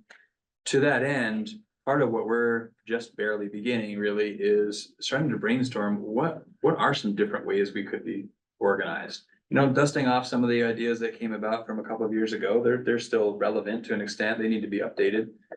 But also what new ideas might emerge from this. And I've connected with Liz a little bit to start thinking about how do we engage the community in more brainstorming? Like how do we, so we can start that process. I think my concern is if we wait until the portrait of a learner is done, and then we do the strategic planning, and then we start the brainstorming, we're 8 months further down the road than we are now. So the idea that if we can start brainstorming now and have a menu of options that all have pros and cons, and have some brainstormed options done maybe around the same time that the portrait of a learner is developed, we then have, so here's a menu of options. Here's what we say we want.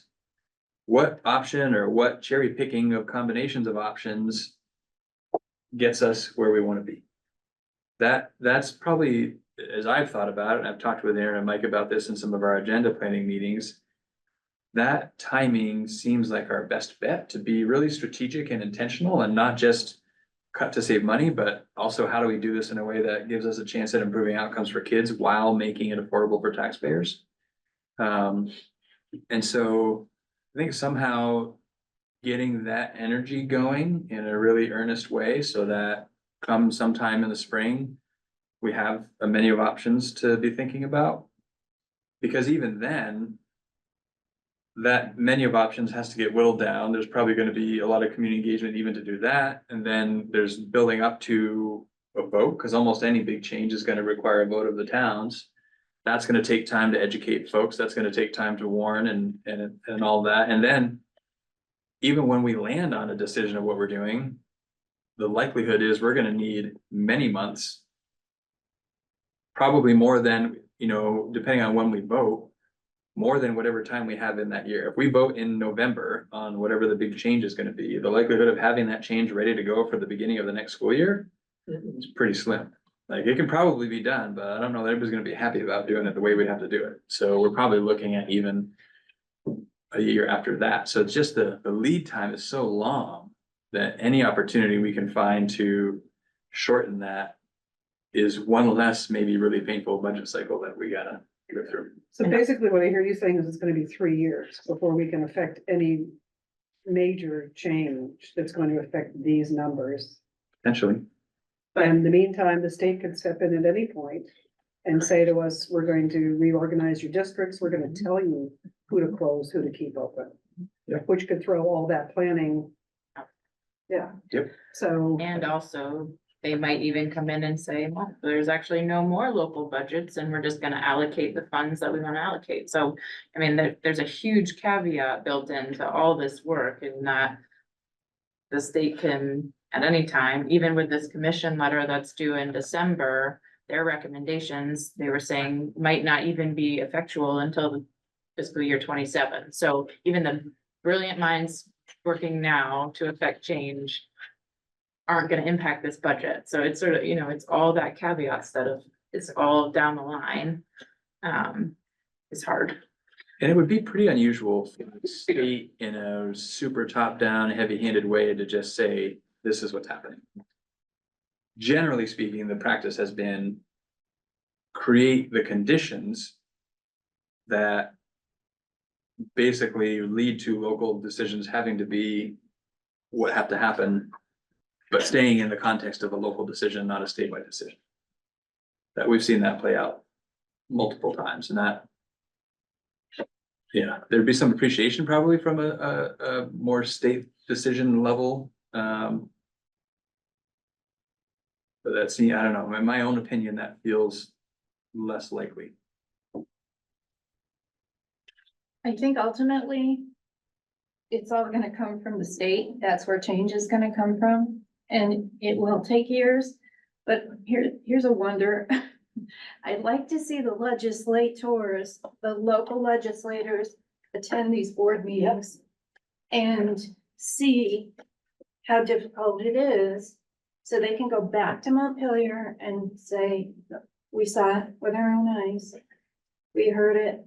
We need to make change. Because I don't think they can actually grasp it. They can see it, they can read it, but they don't know. I do think my experience has been that some do. Like I can think of a couple of local legislators that have been on boards and I think really do get it. And I hear them speak in ways that make me feel like they do understand the challenge. And I think much as we talked about, even our own local control, whatever that might be, like the timeline that we just articulated, if we acted today on what the change would be, we'd be looking at affecting at best FY 27. So when you take that lag at a local level and now apply that to trying to change something at a state level, I think they feel frustrated as well in how slow and how long it takes to affect a change. So that I do think they get it, and I think they have some of the same challenges at an even greater scale that we experience. Not true of everybody, but the ones that I've interacted with more, like I feel like the folks that were at that meeting that we attended here at Mount Aid got it. They understand that it's hard. Yeah. To answer the question about increase on medical insurance, so a little more than $700,000 increase, wow. which will push us over 5 million for what we spend as a district on health insurance. That's not the HRA portion for another 4,250 on top of it. That's just the premium. That's premium to Blue Cross Blue Shield. If you look at 5 million on 35, it's about 14% of our total budget pays for medical insurance for our team. And what was the number, Floyd? The actual dollar value? You said you had a dollar? About 750,000 Is the 17% increase on just the premium. So there's just the premium and then there's the copay, correct? That we Well, reimburse? we have, our plan is a $5,000 deductible. First 4,250 for a family is paid for by the district. And is not included in that 750. Correct. Because that's static, it's not going up. Okay, so then if you add the $5,000 per employee to the $750,000, you're talking about a bigger pot of money Right. that we're expending. No, I mean, that 5,000 per is the deductible that we have carried every year. Right, so that's in the budget at a level fund. We're not adding any more money to that. I'm not sure I'm understanding. But that is the cost of insurance. So if I'm saying to you, what is the cost of Total insurance cost of insurance, per employee for the Mount Aid district? How much is that about $49,000 per employee? for a family plan, And That's a family plan on the gold CDHP, which which is is about by and large, 98% that's of the our vast majority. teammates, which is 98%, you said? of our teammates are on that plan. Not 98% family, but 98% on the gold CHP, probably 70-something% family, it's Yeah, the majority, maybe a little less. maybe, yeah. But the total budgeted amount projected is $5 million. With that For the 17 premium. of premium. That's the medical insurance premium alone. That doesn't include the $5,000 or $4,250 per deductible. Doesn't include dental, doesn't include life insurance, doesn't include the retirement benefit. And all of those other things they pale in comparison in terms of cost. But it's still, Health there's still insurance is really costs. There's So Yeah, no we're looking cost. at what the cost per employee of our valued employees in this district are. It's about 50 grand. It's $50,000, and that's dental, life insurance, health insurance, retirement. Deductible. So as we go into Long-term negotiations, disability. we know that we're already putting $50,000 per employee on the table. We have a number of employees where the benefit package is more than 100% of their salary. Liz?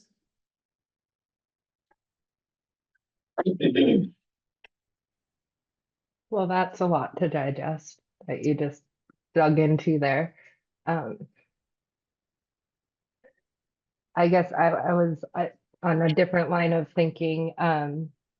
The construction, I was wondering, maybe, at an upcoming agenda, we could think about what we're working on there, what we're deciding there, but more so, I think that the impact of the current status of our buildings and what made me think of this is what has the legislature already decided, right? So they decided that bonds will count towards your per pupil spending. They've also decided some thinking around if you were to qualify for support with construction spending, that list of various things such as considering building capacity and all of that.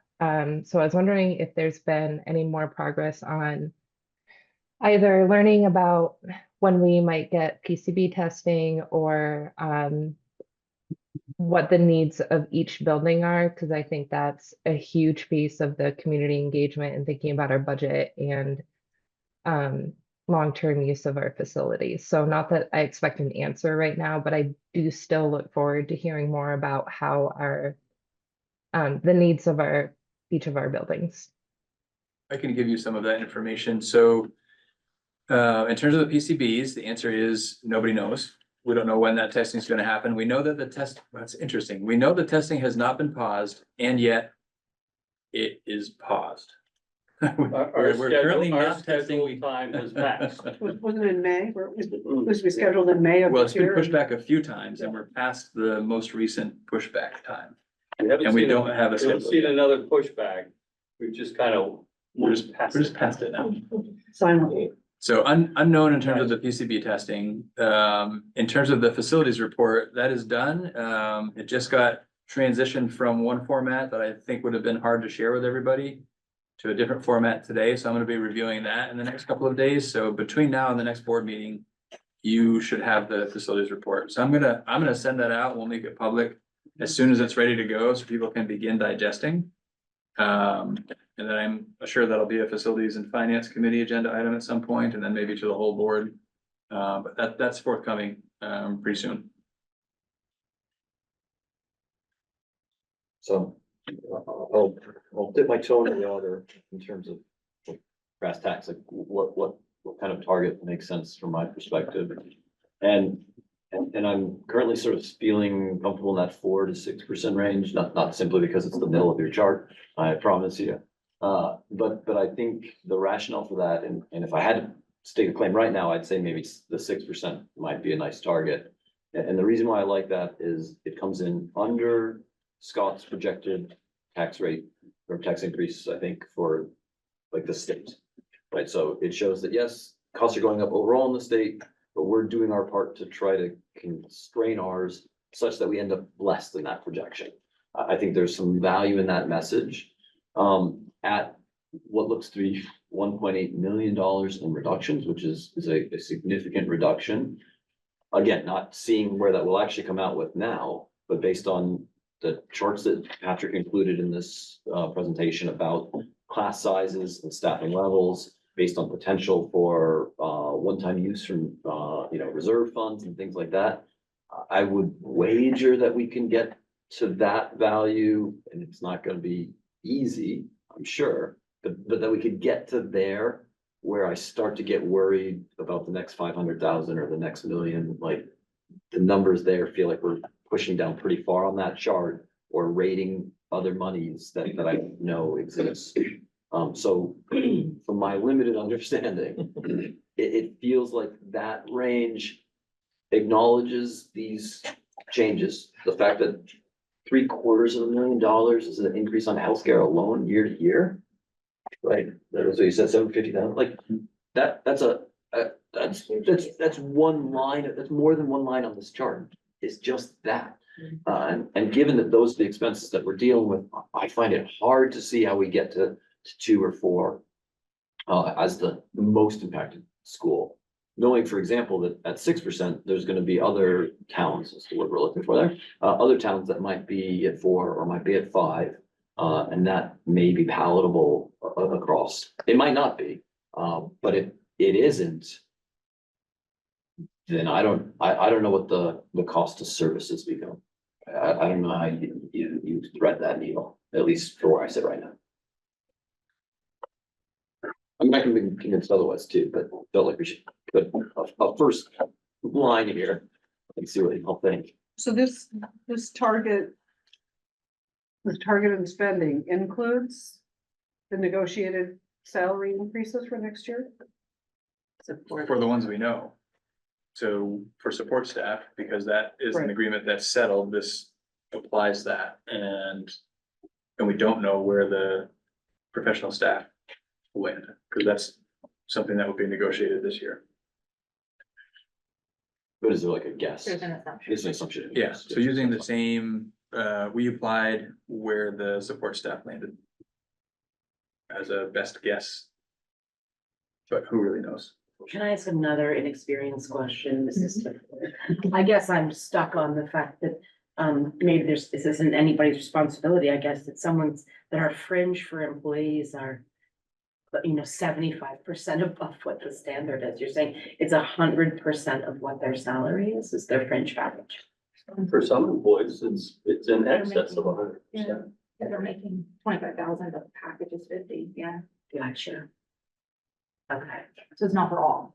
So okay. I think that's how I understood, not for everybody. You're talking, so then, all right, that's good For a clarification. I was subset of like, people. whoa, yeah, okay. Not for, not across. Yeah, because I was like, how is that possible that somebody making, a high paid teacher would be, anyway. No, it's just, our It's still wide. strata of teammates is a wide range of salary. Sure. For some of those teammates, the benefits are in excess of their salary. Primarily like an entry level support staff person. That's evil. I was.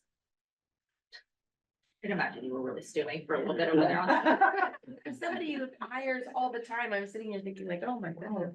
Yeah, I was like, I didn't look even. So I think to follow Mike's, like my brain was coming in at 5%, which still feels challenging. So I'm kind of in the 4 to 6 range where you were articulating. In the absence of having more information from the state, I really want to hear from what you all in the community engagement committee hear from our communities to help influence this, but part of me feels like we won't get more than 5% pass. That's just my gut right now, as I say it. But it also concerns me how the $2.4 million reduction impacts the stats we just saw in the ads report. Does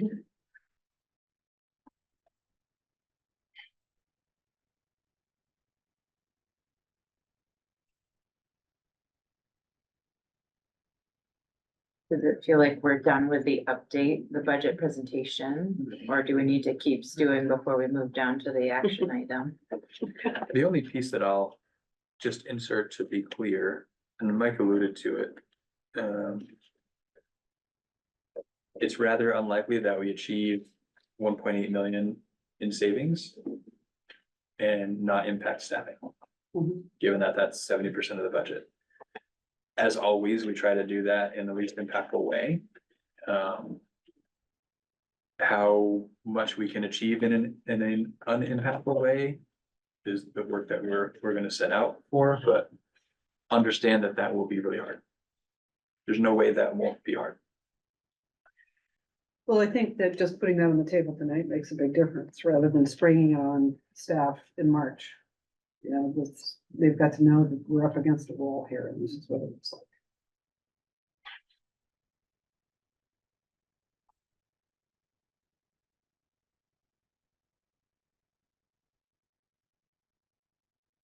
So move down to the action item. Thanks for putting this presentation together.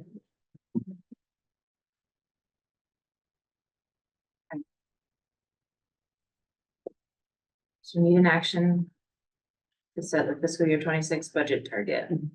Does someone want to make a motion? As folks are considering the motion, I'll assume if you say 6%, that that's the most impacted town, and that effectively gives us the range of 4 to 6 or 6. Just to tie that back to the range conversation that was coming up. Can I ask a clarifying question before we move to the action that just popped in my head? So we say tonight, October 22nd, 4-6, like we we're just talking about, let's say that's what's decided. November, December, you start getting the information from the state that we need to help us and change our mind, like maybe we're able to wiggle more, we can change it again. Absolutely. This is just tonight's action and we have, okay, I just wanted to be. It gives them something to start To start. building against. I just Yeah, wanted to be clear that like, this could still wiggle. Because Totally. there's so many. We unknowns. expect it to wiggle. Yeah. Will. Well, the target, sorry, the budget itself, yeah, but I just mean like the percentage. Cause that's I mean, when we come back in November, we can show, so this is what that looks like. And if your reaction is, ouch, we feel like that's less palatable than a higher percentage. Then you can say, we're gonna actually change that to 7% instead of 6%, or if for some reason you feel like there's more room that we can reduce and not be impactful, you can reduce it down, but at least it's really only for the next iteration. And then you decide then, we'll stay the course or we'll adjust. And as we get new information, we'll continue to strive to hit that same target, but we can share what the impact of the new information is on achieving that target. Thank you, being on this side for this budget cycle at this Right. juncture is helpful, but I also think just stating it out loud for anybody listening or who's watching this later to like, just make it clear, this is just our story. So if we're looking at budget to budget from 25 to 26. So we're basically looking at $1 million difference for fewer students. But what's accounting for that primarily is the increase in insurance and whatever the salaries are gonna be. Inflation. And inflation. Inflation. Yeah. And that's it. There's no additional spending plugged in here. That's just what it is. In there are a couple of one-year positions that folks have because of some of the bubbles in the student counts that I was talking about. So this assumes those one-year positions that are just this year alone aren't in next year's budget. Which is sort of the point of one-year positions. How many are there? 1 or 2. Not many. But I think you were talking, yeah, like those high level things that. That's out of our control. Yeah. We don't. Well, and in terms of actual spending. We'd be spending less year over year if we were at that point, right? So the tax impact is still gonna be increased because of CLA, because of our reduced yield from the fewer pupils. But if you look at like the 6% line, again, I'm not wed to that, that's 34.5 million in spending. And we budgeted this year 35.3, looking at this chart. right? So in terms of actual educational spending, that, 6% increase in taxes is actually a reduction in year-over-year spending. Right. Right, just to put some more context on it. Yep. Right, like, we're not actually spending more. It's costing more on the taxes, but the district is spending less year over year, despite the 17% increase, right, despite inflation. Right, and that still only gets us to 5 or 6%. So the numbers are at a 6% increase, it's a 2.31% reduction in our top line spending from our current year to generate a no worse than 6% increase in taxes. Exactly. Right, and so that's the challenge, right? So, at this point. No, I think it's good. Have our, Okay. oh, no. No, I was just gonna say. I didn't look back closely, but have our out of district dollars for out of district education gone up?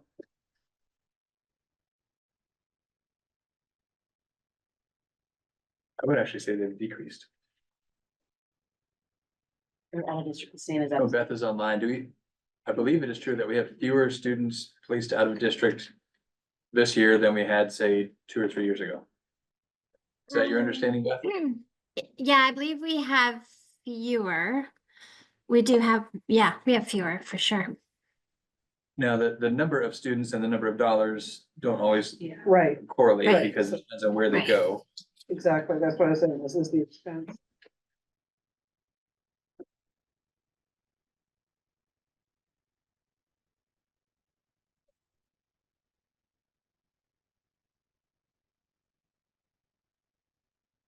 We were just talking about, I don't know what the change is, but I think we're about 800,000 is our current expense for out of district placement. They've got almost $1 million in out of district expenditures. How that's changed over time, I don't have in I front was of me. gonna say, what was that compared to last year? Yeah, I don't have that. Out of state is 1 million. Earlier. Out of district. This is out of district, but then there was an out of state number earlier. Yeah, out of state is the 1.3. 1.3. And is that residential schools primarily, obviously, for If they're out of programs? state, then it would be residential. For specialized programs. But I think you were talking about what's in budget, Floyd, as opposed to what is necessarily being spent. Part of the challenge is, you need to have money in the budget, even if you don't have students that you know are going out, you need to have money in the budget in case that is a need that needs to happen, because that's a big cost that can really create problems if you haven't tried to account for that. And there are residentials within the state too. It's just the out of district. It's different. I think I'd like to challenge us to think about, well, I guess if I were making the motion, I would say 6 as the average impact on our district, so the 5 to 7 range. I think we saw that what it looks like impact on our schools. I mean, that's what I really just want to show our community is the impact on our schools per staff, per loss of a person, on the impact on our budget, on in the staffing connections. Yeah, I guess I'd lean towards 7 just because it is the top number of it, and there would still be people getting 5. If we're saying 6, it's really 4 to 6. I don't know, or maybe there's value in going to a low number to really feel that impact and really feel what it would feel like to take the budget down. So I guess I'm not going to make a motion, but I am still wondering. And it's true, thanks for pointing out that we can shift. And then more importantly, I also notice that online here on Zoom, I would like to introduce Lily Ryersback. She's a community council representative that has also been appointed to our board along with I think the young lady that we met at the beginning of the meeting that spoke to us all. So I don't know if she's comfortable turning on her screen and introducing herself to us. We do have 2 student reps. Here's our second one. Hi, guys. Hi, Lily. Hi. So can you just tell us like what grade you're in and a little bit about yourself real quick? Yeah, I'm Lily Reisbach. I am a sophomore. As Liz mentioned, I am a school rep for Community Council. I think it's very important to make a change in your community and do something about it. Just be involved. Lily. Yep. Thank you so much. Of course.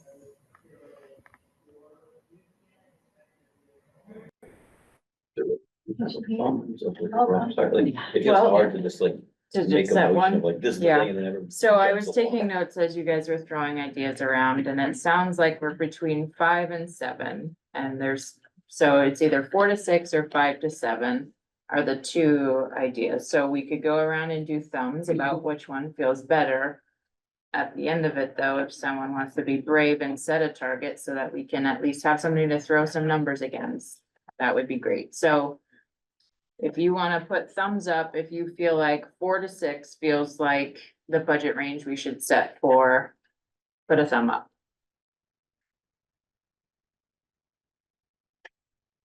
Okay. If you feel like 5 to 7 is the budget range we should be set for, please put a thumb up. And some abstained. Oh, no, the option would be 2 to 4. The other option would be 2 to 4. You would like a 2 to 4 I option. would do I it. go to 2 to 4. Do 2 to 4? Yeah, we should do thumbs just to see. Okay, so 2 to 4 then. 2 thumbs. Okay, so the majority of people were in the 4 to 6. Notwithstanding what we were saying about last year's strategy, what would the percentage be if we had level spending for the new budget? If we Was it 9, I the think? same as we did this year. Yeah. That's 35, 30. That's Okay, a little over eight. Okay. A little over 8. A little over. between 8 and 9, I guess. So. Yeah. 9%. Somewhere in there. Right what you said.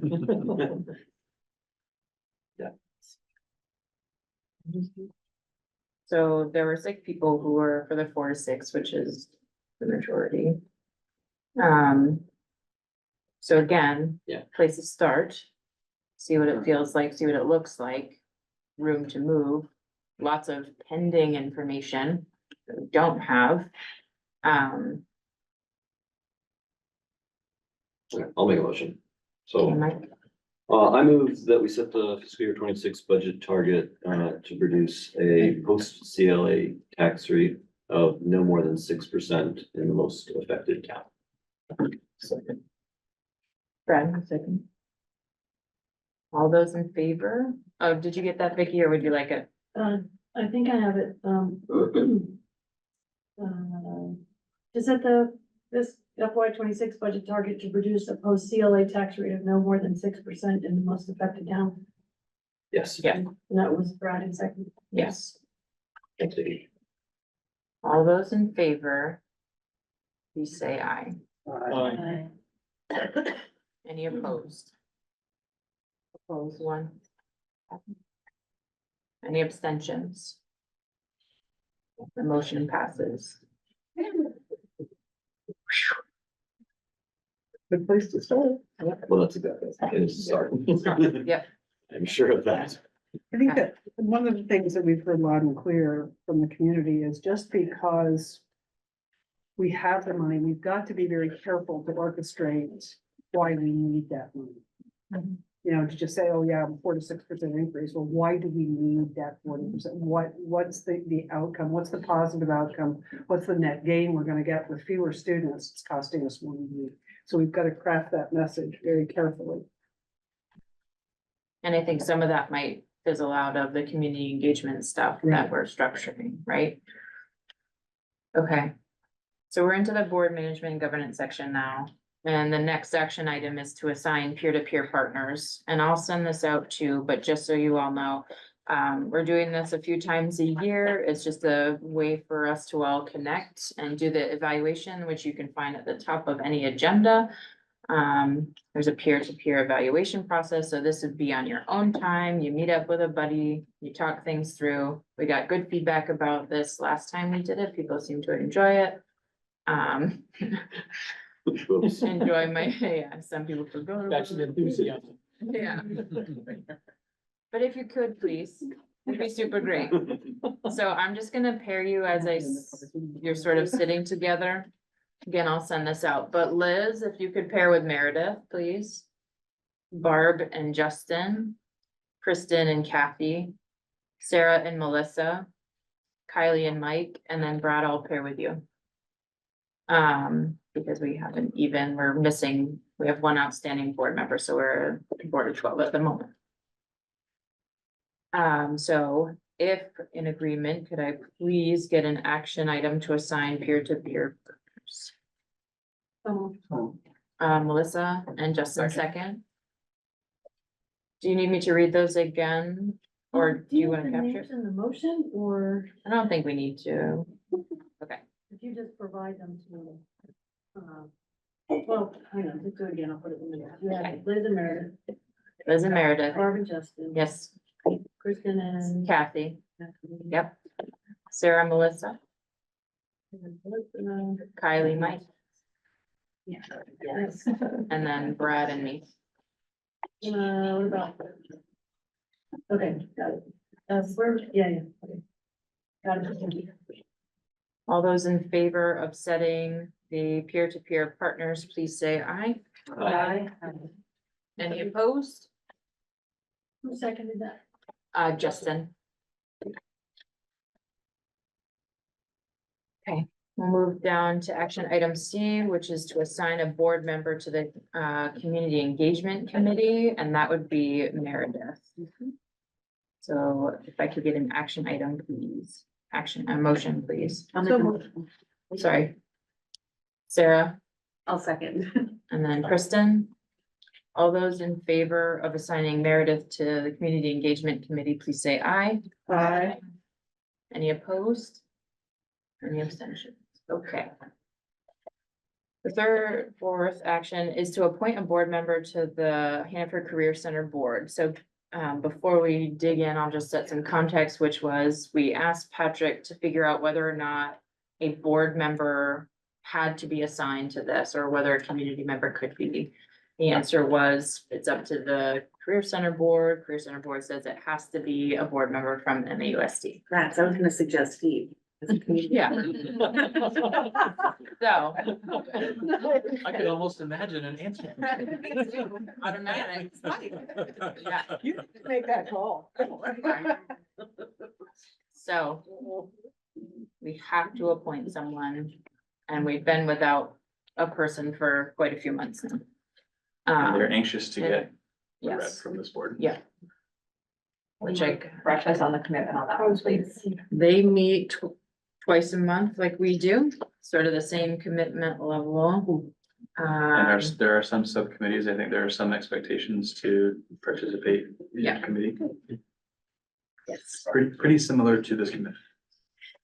And we were so very lucky for Steve, because that's a big thing.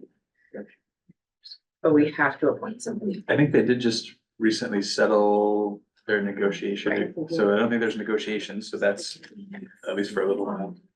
And I don't know, one thing I'm not clear on is what our commitment is. So is it Or a what's the year? term? Yeah, Yeah, what the term is. So is it from now until March and then we do this again? Is there any chance it could be like something we all share? So not one person has to make that double commitment?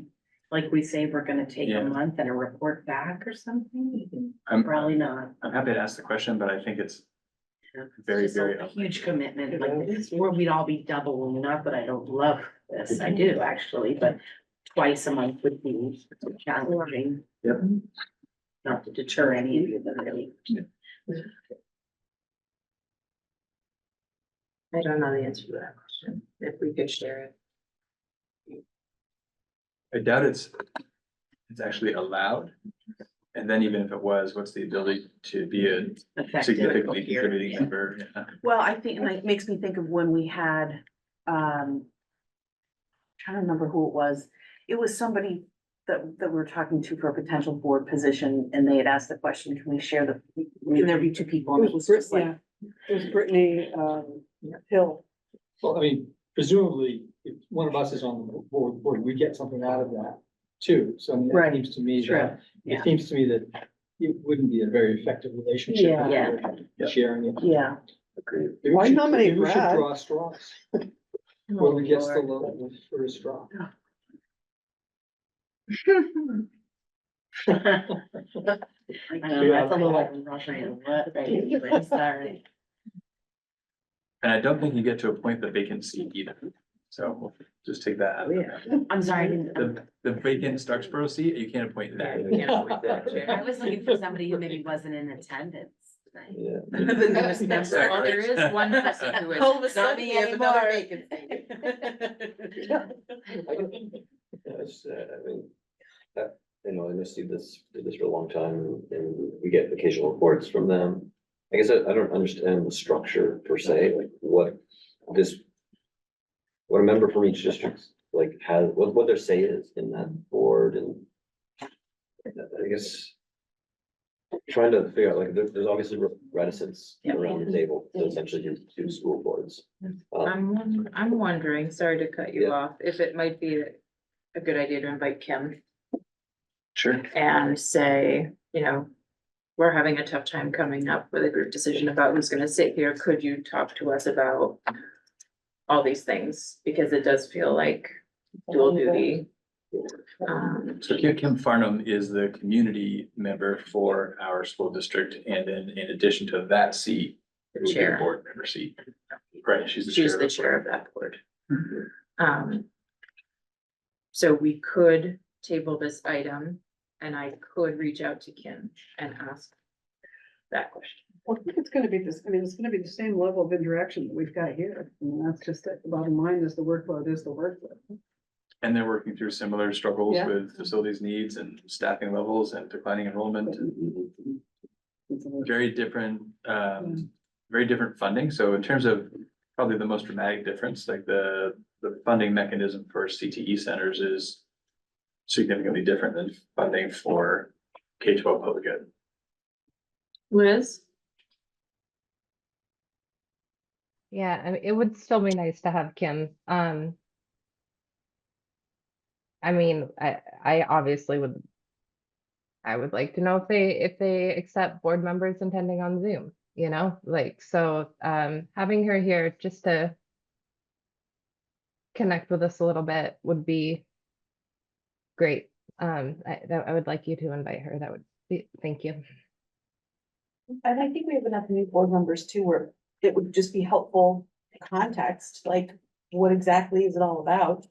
What, you know, I think it would be helpful. I don't know about the timing. I think they're anxious for someone to come, but we usually have a report from the Career Center Superintendent Director.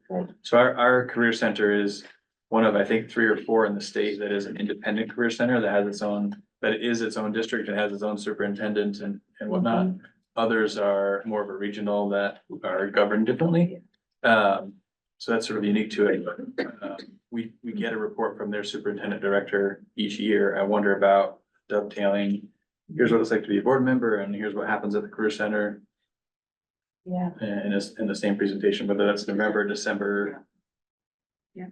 Or maybe she's even come in January in the past. So I don't know that the stars will align to allow for that, but that makes sense if we can do it. They can reach out and ask those.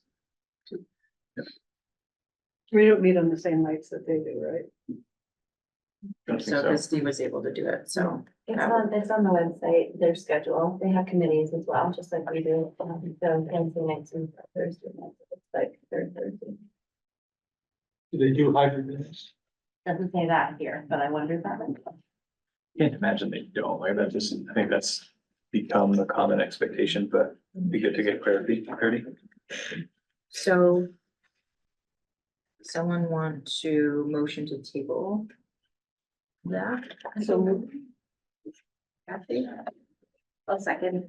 Kristen seconds the motion to table the action.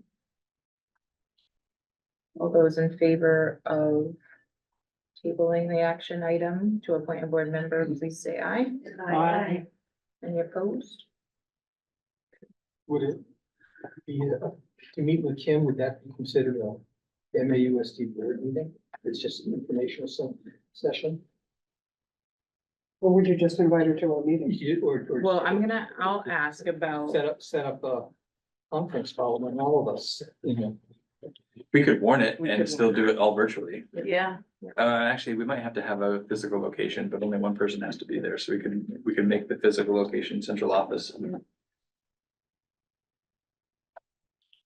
but I'll ask.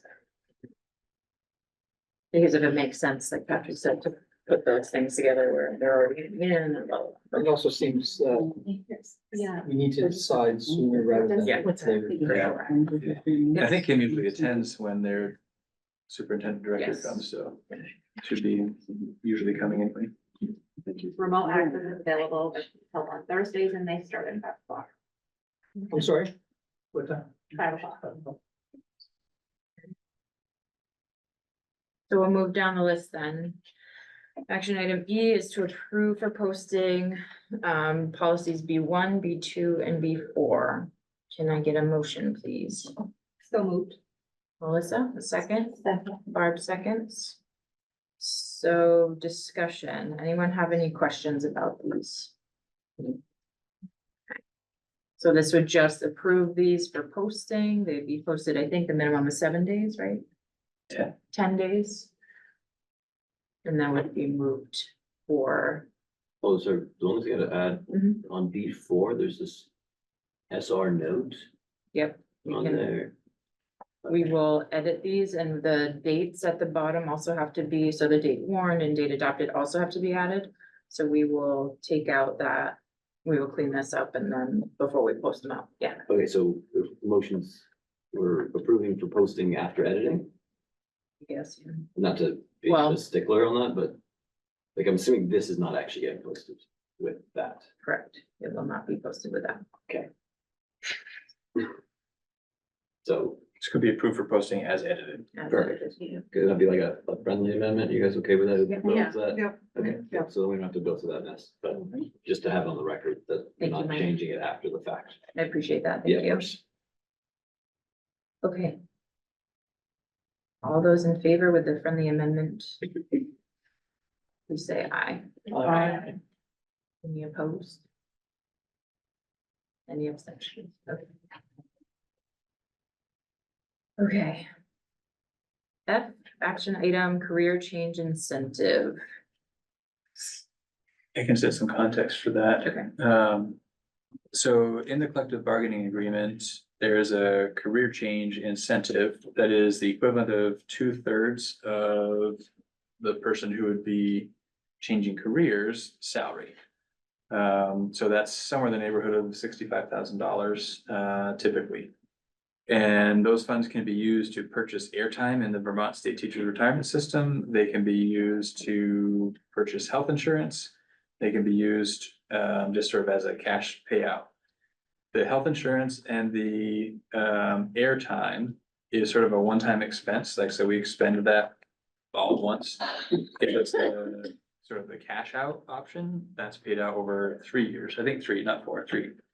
So the impact financially is a third of that each year. It's offered to folks that have been in the district for 20 years. And it is an attrition creator, sort of the idea, right? So it's a tool to generate attrition that we would then be looking to take advantage of to realize whatever budget target we were setting. And we have to notify the union by November 1st if the board intends to offer this. And you can set a number and you can say, we do want to offer it and here's how many. Or you can say it's unlimited, or you can say you don't want to offer it. So those are sort of the parameters that you have. I typically make a recommendation, whether or not I think the career change incentive ought to be offered and to how many. We have not offered the career change in several years. That has been by design. I think when something like this is offered annually, it loses its effectiveness as a tool to generate attrition. When it hasn't been used in a while, it can be a really effective tool. It's not always the people that you can't we can't necessarily predict who's gonna take advantage of it, and there are some positions that we could take advantage of attrition, and there are other positions that we can't, and we'd have to fill. So in the end, how much savings might it generate for us is kind of a hard thing to predict. It is perhaps more of a political move in terms of trying to ease any potential risks, if we were expecting that. And so what is challenging with our current situation, and why I'm kind of on the fence in terms of what I would recommend is, I think with the target that we set, given what we know today, we are looking at a reduction in staff to achieve that. I don't know who, I don't know how many, all that's the work to come. We won't know that until after we have to notify the union of whether we're doing the career change or not. If it was just about hitting this budget target and there weren't conversations about bigger changes in future budgets, I might say, we think we're gonna have to reduce staff. This is a way to create attrition that we can then take advantage of, and this is the time when you do want to use a tool like this. And we're well poised to use this tool because we haven't offered it in a while.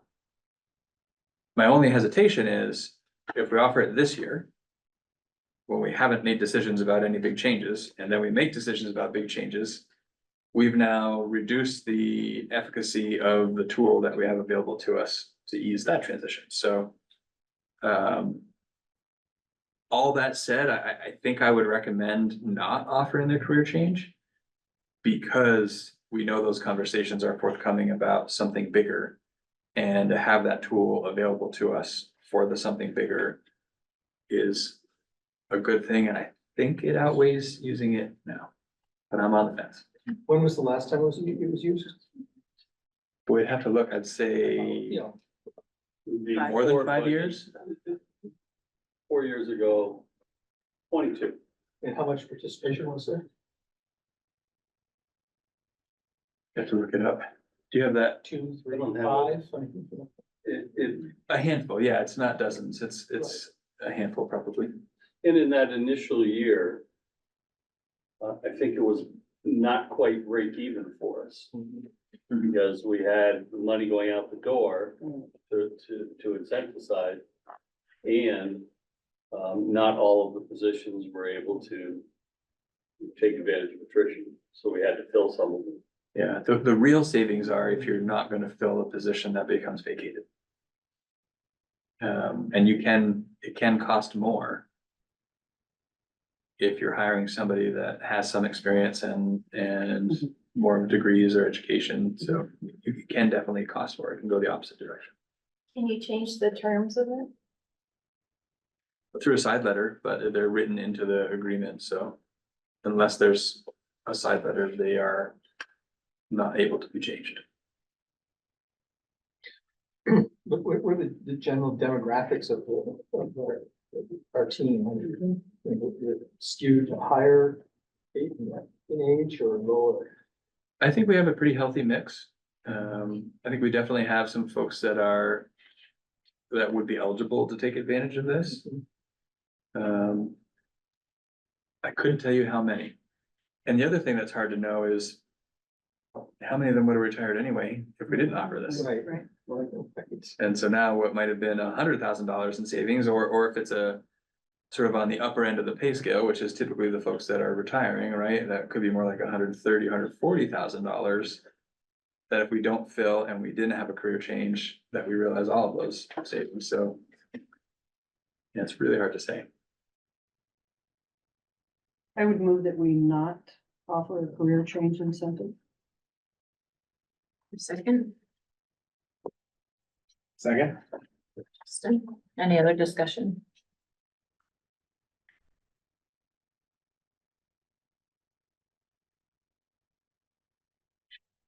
All those in favor of not offering the career change incentive, please say aye. Aye. Any opposed? Any abstentions? Okay. Right, you are, I'm gonna abstain. you're gonna abstain, thank you, Barb. All right, update from F and F. Yeah.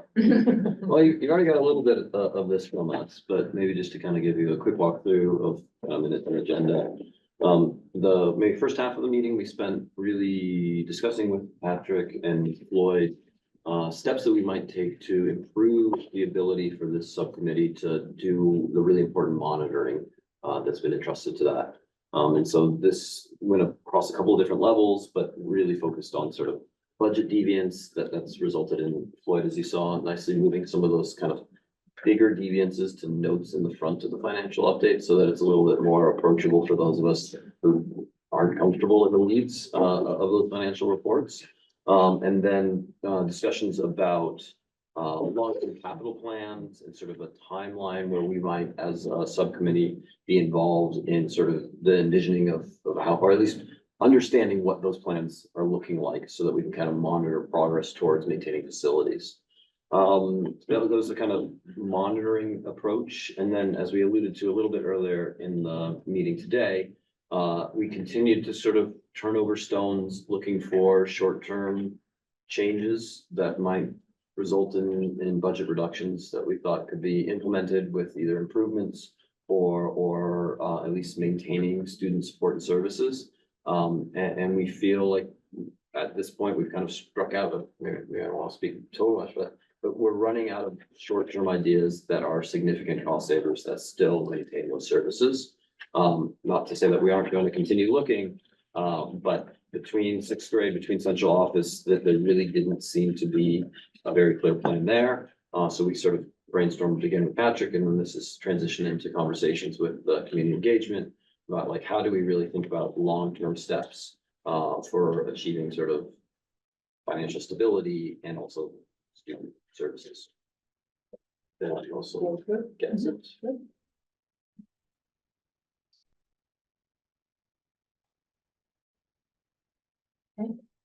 Update from policy and governance. Yeah, Go. go ahead. Yeah, it's been great to work off of Steve's spreadsheet. I don't know if he was the mastermind behind it, but you know, he was the one guy that I knew that had a good grip on the policy and governance worksheet.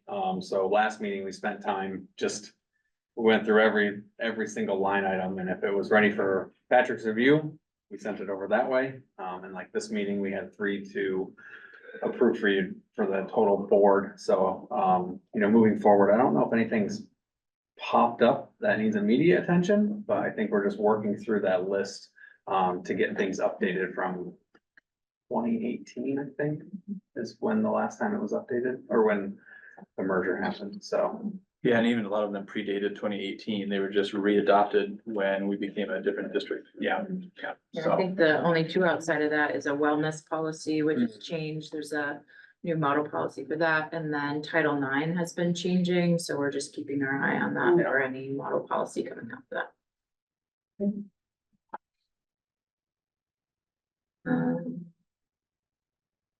Community engagement update.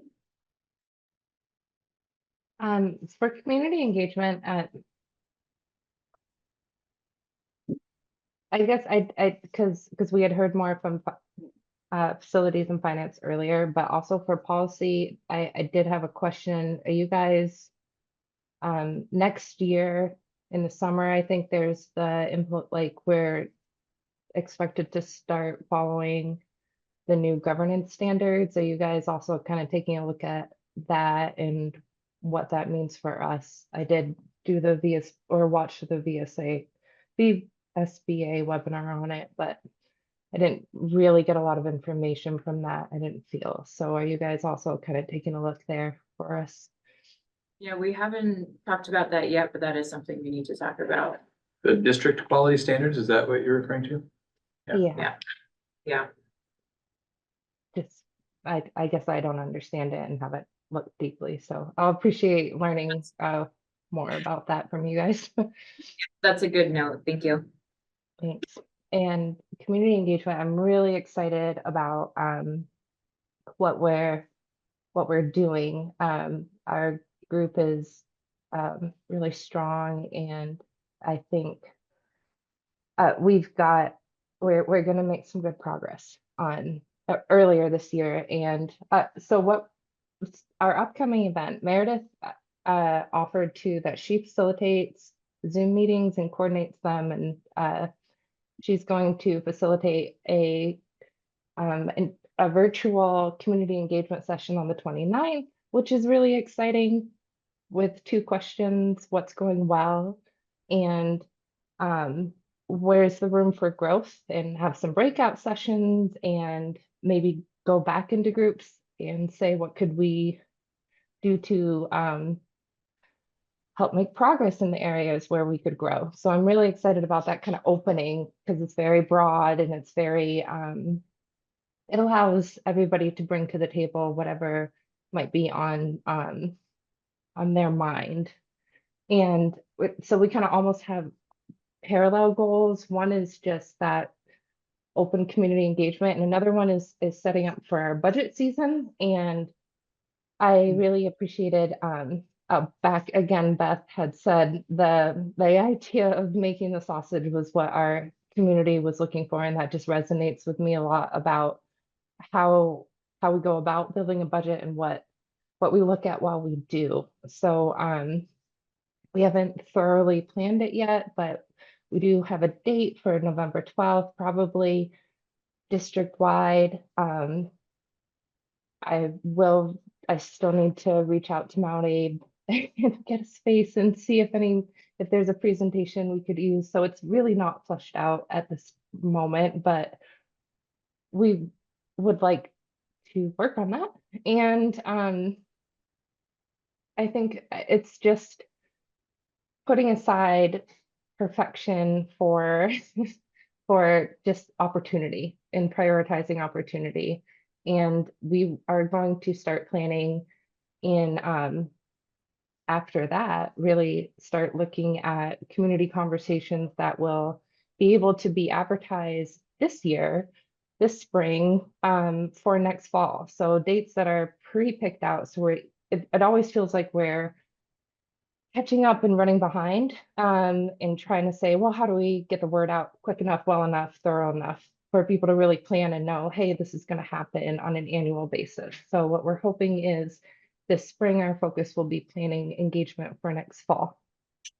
And it would certainly be conversations based on what facilities and finance just summarized for us. So, and what we've been talking about tonight. And that's where we are right now. Unless anyone has anything to add, that would be great. Liz, you're hosting the October 30th meeting? The 29th. So our district leaders are having an event in the morning from 7 to 8, which is very exciting. The open door, come on in and have a chat.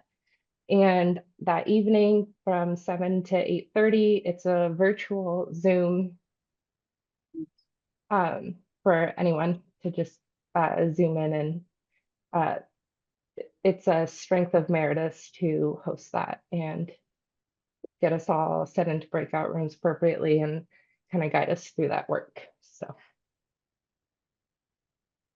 we will look forward to bringing that feedback to the board. Thanks, Liz.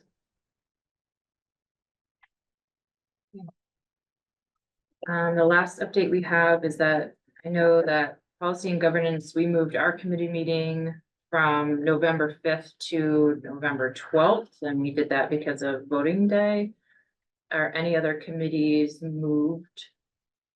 We did as well, if I'm not mistaken. Okay. Yeah. Did you move to the 12th as well? So community engagement also moved, but you're hosting something that day, or that's just your meeting?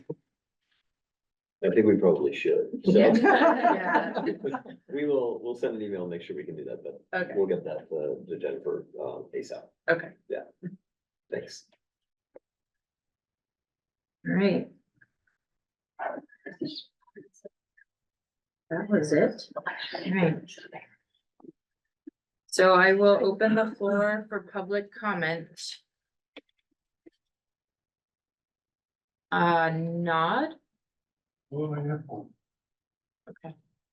See if this person answers and then I'll get to you. I think- Hold on just one second.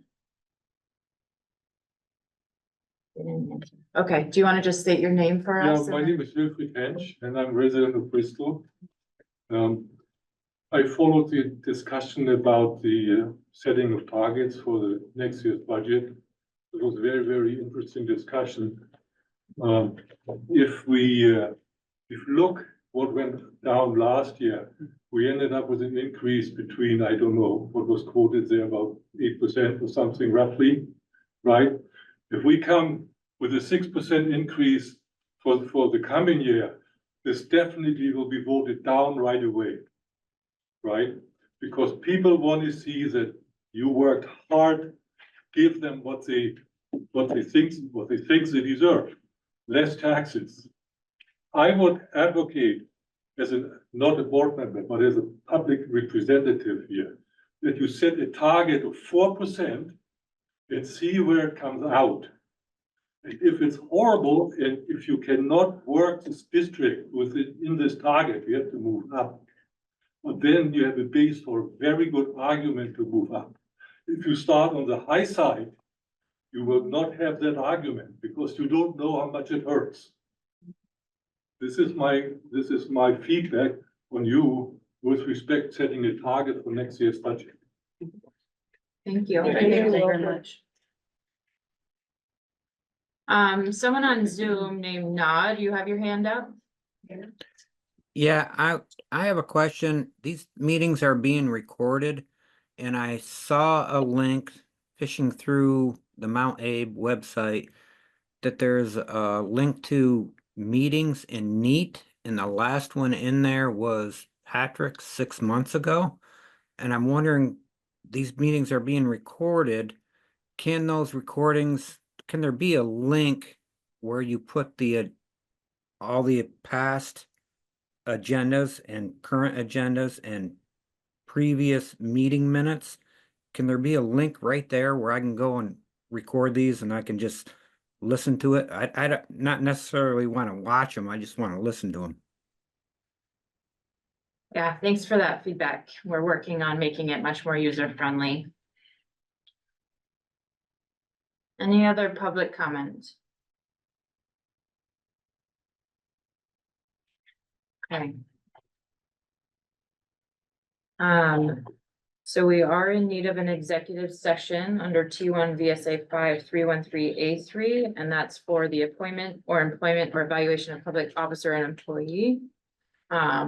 This is just for the board. We don't need to invite anyone in for this one. So it would just be us. So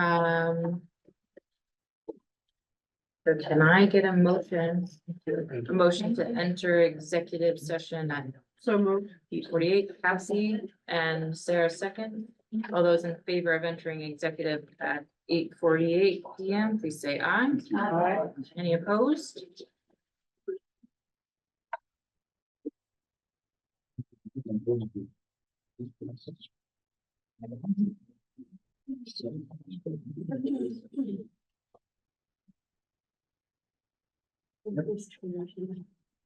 So I'm just.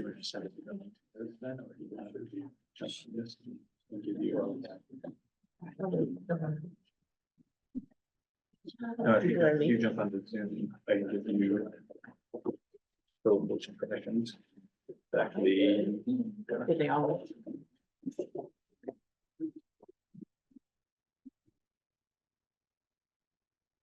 We're just gonna give people some transition time and then we'll. And Katrina, you talked with IT, right, about? I did, and custodial and librarian, just to cover. So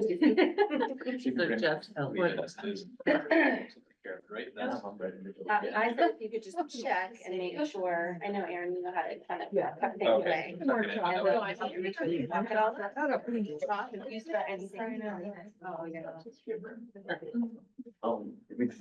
Yes. Well, yeah. Well, this also. I mean, that seems whatever. Yeah, I'm fine with that. Yeah. I mean. There you go, beautiful. You're good. I'm gonna done there. That's what I'm going on. Okay, so that's what we're gonna do now. Yeah, the 12th is good. Yeah, I already asked Barb, Torian, and Danielle to meet us on the 12th, because I thought we moved it. Oh, maybe we did do that.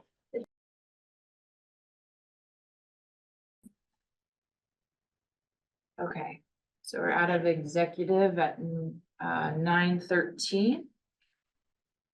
And our next item is our meeting eval. Okay, so, level of engagement of all board members, high, low. Hi. So, we follow the agenda. Any comments on that? Aaron effectively established the agenda and materials for distribution to us all. Yeah. As always, we can probably just omit that question going forward, but.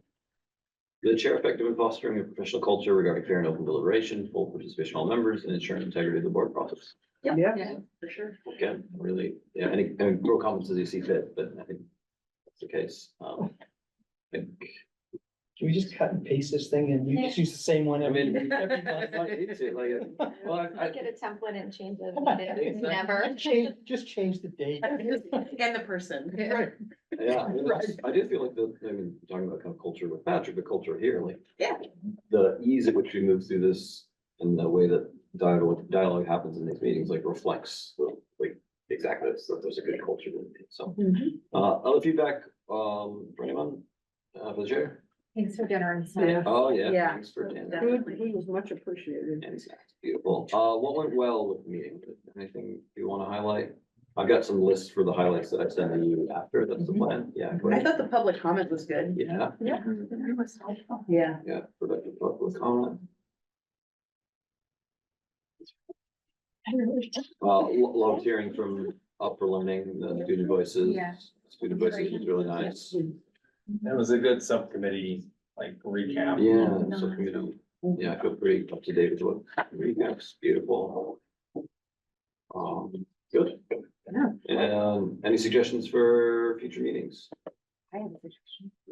Considering we're gonna be talking about budget probably every meeting between now and whatever, maybe moving the finance committee update up before the budget, so it can influence that conversation if needed. Yeah. Yeah. And maybe all the committees, honestly, because if we're all gonna be dealing with a lot of that, just a thought. I think that's a really solid suggestion. Still got it at Instead of like 9:15. regurgitating, you know, Yeah. only 9:15. I know, I'm really pumped. Super pumped. Yeah, I think that's great. Can I get a motion to adjourn? So moved. At Second. 9:15 PM. First, Melissa, sorry, Second. first Melissa, Yeah. second with Kristen. All in favor? Please say aye. Any opposed? Any abstentions? Okay. Thank you, guys.